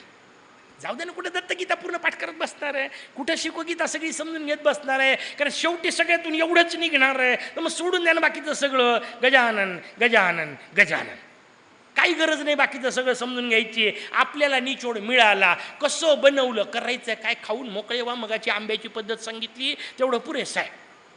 आंब्याची पद्धत वापरावी. शुकगीतेचा हिशोब आला, मलमासाचा संवाद आला, दधीची आणि धौम्यांचा संवाद येऊन पोचतो. आणि मग नाना प्रकारच्या मधल्या गोष्टी सांगितल्या. त्यात एक फार महत्त्वाची गोष्ट सांगितली. हे सगळे महिने सांगत असताना सांगितलं, या सगळ्या महिन्यांमध्ये व्रतपंचक करावं. 5 प्रकारचे गणेशाचे अत्यंत महत्त्वाचे व्रत सांगितले. त्या 5 व्रतांचा हिशोब सांगितला. मग त्याच्या वेगवेगळ्या कथा सांगितल्यात. खूप लंबा चौडा अध्याय. प्रत्येक अध्यायात मग या व्रताचं काय फायदा, त्या व्रताचा काय फायदा, त्या व्रताचा काय फळ, हे कोणी केलं त्याला काय फळं मिळाले, अध्यायचे अध्याय आले. सगळ्याचं एकत्रित सूत्र आपल्याला सांगतो. 5 व्रत सांगितले. पहिलं व्रत सांगितलं श्री गणेशार्चन. मोरयाचं नित्य अर्चन करावं, उपासना नित्य करावी. त्या व्रताकरता काहीतरी नियम करावेत. त्यानुसार गणेशार्चन पहिलं व्रत सांगितलं. प्रातस्नान हे दुसरं व्रत सांगितलं. सकाळी स्नान हा दुसऱ्या व्रताचा विषय. दीपदान हे तिसरं व्रत सांगितलं. शमी मंदार दुर्वा समर्पण हे चौथं व्रत सांगितलं. आणि गणेश नाम किंवा गीत गायन हा 5वा व्रताचा भाग सांगितला. या 5 गोष्टींना गणेश व्रत पंचक असं म्हणतात. 5ही करावेत. नाही जमलं 4 करा, नाही जमलं 3 करा, नाही जमलं 2 करा, नाही जमलं 1 करा, नाही जमलं मरा. आता काय सांगणार आहे? कमी किती आणायचं? निदान एक तरी व्रत करा. प्रत्येकाचं महत्त्व अद्भुत सांगितलं.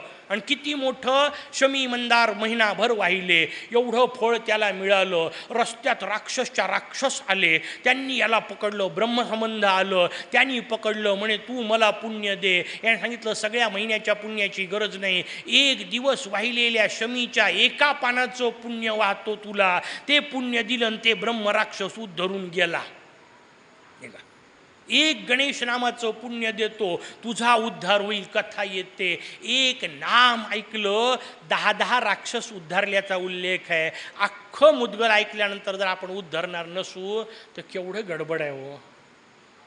ते राक्षस असून उद्धारले, आपण उद्धारलोय नाही का? कारण त्या राक्षसांचा आपण उद्धारणार याच्यावर विश्वास होता. आपली बेसिक अडचण तिथं आहे, आपला विश्वासच नाही, शास्त्रावरच विश्वास नाही. आणि अविश्वासाला काही फळं मिळू शकत नाही. कारण किती सुंदर तुम्हाला इथून सांगितलं, पायऱ्यांहून उतरता आपल्या डोक्यात येते, खरंच असं होत असेल का? फिटलं. गेलं वाया सगळं. खरंच असं होत असेल का म्हटलं की संपलं. आणि असा विचार कालपर्यंत येत होता की नव्हता? होता. आता निदान आस्त येऊ देऊ नका. आता याच्यावर शंका न घेता खाली उतरले तर जी झाली तिला चतुर्थी असं म्हणतात. नाही तर नुसते जेवण चलू द्या. पुढची चतुर्थी नाही होऊ शकणार आहे. विश्वास ही पहिली गोष्ट आहे. आणि मुद्गल सांगतायत विश्वास नाही ठेवणार तर कोणावर ठेवणार आहे? पहिला विषय आपल्या समोर आला. मग नाना प्रकारच्या अशा कथा मध्ये मधल्या काळात आल्या. बृहदाश्वांची कथा आली, विभांडक नावाच्या ऋषींची कथा आली. त्या विभांडकांनी सांगितलं मला रस्त्यात अप्सरा दिसल्या, त्यांनी मी चलित झालो. चलित झाल्यामुळे मी जाजली नावांच्या ऋषीपर्यंत जाऊन पोहोचलो. जाजलींनी मला त्यांच्या गुरूंनी लोमशांनी सांगितलेलं तत्व सांगितलं. किती पुढचे ऋषी आले? एक जण स्वतःचं सांगत नाहीये. विभांडक म्हणतात, बृहदश्व म्हणतात मी विभांडकांना विचारलं. विभांडक म्हणतात मी जाजलींना विचारलं. जाजली म्हणतात लोमशांनी जे सांगितलं ते सांगितलं. काय लोमशांची ताकद आहे? लोमश सामान्य ऋषी नाही आहेत. यांनी भगवंताची तपश्चर्या केली, भगवान प्रसन्न झाले. केवढं मोठं वरदान असावं. ब्रह्मदेवाचा संपूर्ण जो दिवस म्हणजे कलियुग, त्रेतायुग, द्वापारयुग आणि कृतयुग हे चारही 1000 वेळा होणे, याला ब्रह्मदेवाचा एक दिवस म्हणतात. तेवढीच ब्रह्मदेवाची रात्र, या सगळ्या काळाला एकत्रित म्हणून एक कल्प असं म्हणतात. हे सगळं कल्प, या काळाला कल्प असा शब्द वापरला. असा एक एक कल्प झाला की यांच्या अंगावरचा एक एक लोम म्हणजे केस गळून पडणार. आणि असे जेव्हा यांचे सगळे केस संपणार तेव्हा हे ऋषी मुक्त होणार. केवढं आयुष्य! कल्पनातीत आयुष्य आहे. ब्रह्मदेव संपतील आधी, यांची केस नाही संपणार ना, कारण ब्रह्मदेवाला 100 वर्षाचं आयुष्य, यांचं सगळं त्याच्या पलीकडचं आयुष्य आहे. इतकं प्रदीर्घ आयुष्य आणि तेवढं दिव्य आयुष्य असणारे हे महर्षी लोमश एक दिवस इंद्राला भेटले. ऋषी भेटले की अहंकाराचा नाश करायलाच भेटतात. आणि ऋषी भेटले तरच अहंकाराचा नाश होतो. पुढची मजेदार रचना. का भेटले? देवराज इंद्राने एक दिवस विश्वकर्म्याला बोलावलं आणि सांगितलं माझ्यासाठी एक नवीन महाल बांधा. विश्वकर्मा नाना प्रकारे सुंदर करतायत आणि इंद्राला काही पटत नाही. इंद्र म्हणतो नाही हे पाड इकडं बांध, हे पाड तिकडं बांध. कंटाळून गेले विश्वकर्मा. इतके बदल सांगत सांगत सांगत त्यांनी घर करायला सुरुवात केली. विश्वकर्मा कंटाळले, मी बाकीच्यांचे कामं कधी करायचे? विश्वकर्म्यांनी मोरयाची प्रार्थना केली काहीतरी मार्ग काढा. आणि हे महर्षी लोमश तिकडून फिरत फिरत आले. बरं नुसते नाही आले, यांनी डोक्यावर एक पळसाचं पान घेतलं होतं. काय काय ऋषी आहेत ना आपल्याकडे. ते पळसाचं पान घेतलेले महर्षी लोमश दिसले. इंद्राने पाय धरले, म्हणे महाराज डोक्यावर असं पळसाचं पान घेऊन का फिरताय? तुम्ही या सगळ्या देहामध्ये राहण्याकरता मी अप्रतिम महाल बांधायला घेतलेला आहे. म्हणत असाल तर विश्वकर्म्याला तुमच्याहीसाठी बांधून द्यायला सांगतो. लोमश म्हणतात बाबा रे, हा देह नश्वर आहे, याच्यासाठी कुठं काय घ्यायचं? कोणाचा देह नश्वर? संपूर्ण ब्रह्मदेवाचा एक कल्प झाल्यावर ज्यांचा एक केस जाणार ते म्हणतात माझा देह नश्वर. इंद्र म्हणतो अहो तुमच्या एका केसामध्ये आम्ही 14 वेळा जाणार येणार. कारण ब्रह्मदेवाच्या एका दिवसात 14 इंद्र 14 मनू होणार. म्हणजे माझ्यासारखे 14 वेळा एका केसात जाणार. इतकी केस तुमचे तरी तुम्हाला नश्वर समजता तुम्ही स्वतःला. आम्ही काय समजायचं? म्हणजे तुम्ही काय समजायचं ते तुम्ही समजा, पण मला कळलंय माझा देह संपणार आहे. इतका प्रदीर्घ असून सुद्धा शेवटी कधी ना कधीतरी संपणार आहेच. मला सांगा, ज्यांना एवढा प्रदीर्घ असून संपणार आहे हे कळतं, आपल्याला तर पत्ता नाही मागचं पुढचं काही. आपल्याला तर कळला पाहिजे की नाही, पण आपल्याला कळत नाही. याला धूम्रवर्ण म्हणतात. त्याची माया अद्भुत आहे, ती कळूच देत नाही. 2 दिवसाची गॅरंटी नसलेला माणूस 2 वर्षाचे प्लॅन करतो, यालाच माया म्हणतात. नाही का? आणि मी असं करेल आणि मी तसं करेल. ही जागा आज विकत घेतली, उद्या ती जागा विकत घेईल. काय गॅरंटी तुझी? त्यातला फक्त एक कोपरा नाही का, तोही तिथं ठेवल्याची गॅरंटी नाही. नंतरची कुठं टाकतील संबंध नाही. इतकी माणसाची अवस्था. पण तरी हाव करत राहतो. तिची लहानपणी कथा नाही वाचली का? दिवसभर जेवढा धावशील तेवढी जागा तुझी. आणि तो माणूस जो धावत निघाला दुपार होईपर्यंत धावला. फक्त ठरलं एकच होतं, तेवढी जागा तुझी जोपर्यंत धावून वापस येशील. नाही का? याला वापस येताच आलं नाही. धावत गेला धावत गेला धावत गेला, आणखीन पाहिजे आणखीन पाहिजे आणखीन पाहिजे करत गेला. शेवटी श्वास फुटून मेला. एवढी जमीन मिळाली. शेवटी कामी 3.5 हाताचीच आली. पुढची कुठं कामी आली? पुढची नाही आली कामी. वापस ज्याला येता येत नाही त्याचं बांधल्या जातं, त्याला कबर किंवा थडगं म्हणतात. आणि जे वापस गेले त्यांची समाधी तयार होते. वापस जाता आलं पाहिजे. ते जे वापस जाण्याचं सूत्र आहे त्याला मुद्गल म्हणतात. ती सगळी रचना आपल्याला सांगितली. इंद्राचा गर्व निष्ठान झाला आणि मग त्यांनी सांगितली बल्लाळेशाची कथा विभांडकाने. कथा आपल्याला सगळ्यांना माहिती आहे, त्याच्यामुळे त्यावर फार वेळ घेणार नाही. पण एक कल्याण नावाचा वैश्य झाला. त्या कल्याण वैश्याला इंदुमती नावाची स्त्री होती. तिच्या पोटी बल्लाळ नावाचा अत्यंत सुंदर मुलगा जन्माला आला. लहानपणापासून मोरयाची सतत भक्ती करणे हा बल्लाळाचा स्वभाव होता. बापाला आवडत नव्हतं. बाप म्हणत होता मी करतो त्या पद्धतीने कर. मुलगा म्हणतो नाही, मोरयाशिवाय काही नाही. हे मुलाला कळलं होतं, बापाला कळलं नव्हतं. याच्यापेक्षा मोठं काय दुर्दैव. पण असंच होतं, लहान मुलांना कळतं, आपल्याला कळतच नाही. लहान मुलांना पटकन कळतं, कुठलीही गोष्ट फार ताणायची नसते. लहान मुलं भांडतात, 15 मिनिटात एकत्र येतात, पुन्हा खेळायला सुरुवात करतात. पण त्यांच्या 2 आया एकत्र येतात, त्या वर्षभर एकमेकीशी बोलत नाहीत. आणि त्यांनी 2 बाप बोलावले तर त्यांचं भांडण आयुष्यभर संपत नाही. मुलं पुन्हा खेळतात. त्यांना पटकन कळतं कुठली गोष्ट सोडून द्यायची, म्हणून ते चांगले असतात. बापाला कळत नाही. मुलाला कळत होतं बल्लाळाला हे सगळं सोडून देण्याच्या लायकीचं आहे, पण कल्याण धरून बसला होता.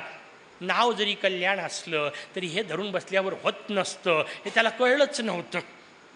बल्लाळाला कळलं. बल्लाळ मोरयाची उपासना करतोय. उपासना सहन न झालेला कल्याण तिथे येऊन पोचला. त्यांनी कल्याणाने ती मूर्ती उचलून फेकून दिली. बल्लाळाला बांधून ठेवलं. बल्लाळाला दुःख याचं नाही झालं मला बांधून ठेवलं किंवा मारलं, माझ्या मोरयाची पूजा विध्वंस केला. असा माणूस जगण्याच्या लायकीचा नाही. नाना प्रकारचे शाप आपल्या बापाला दिले.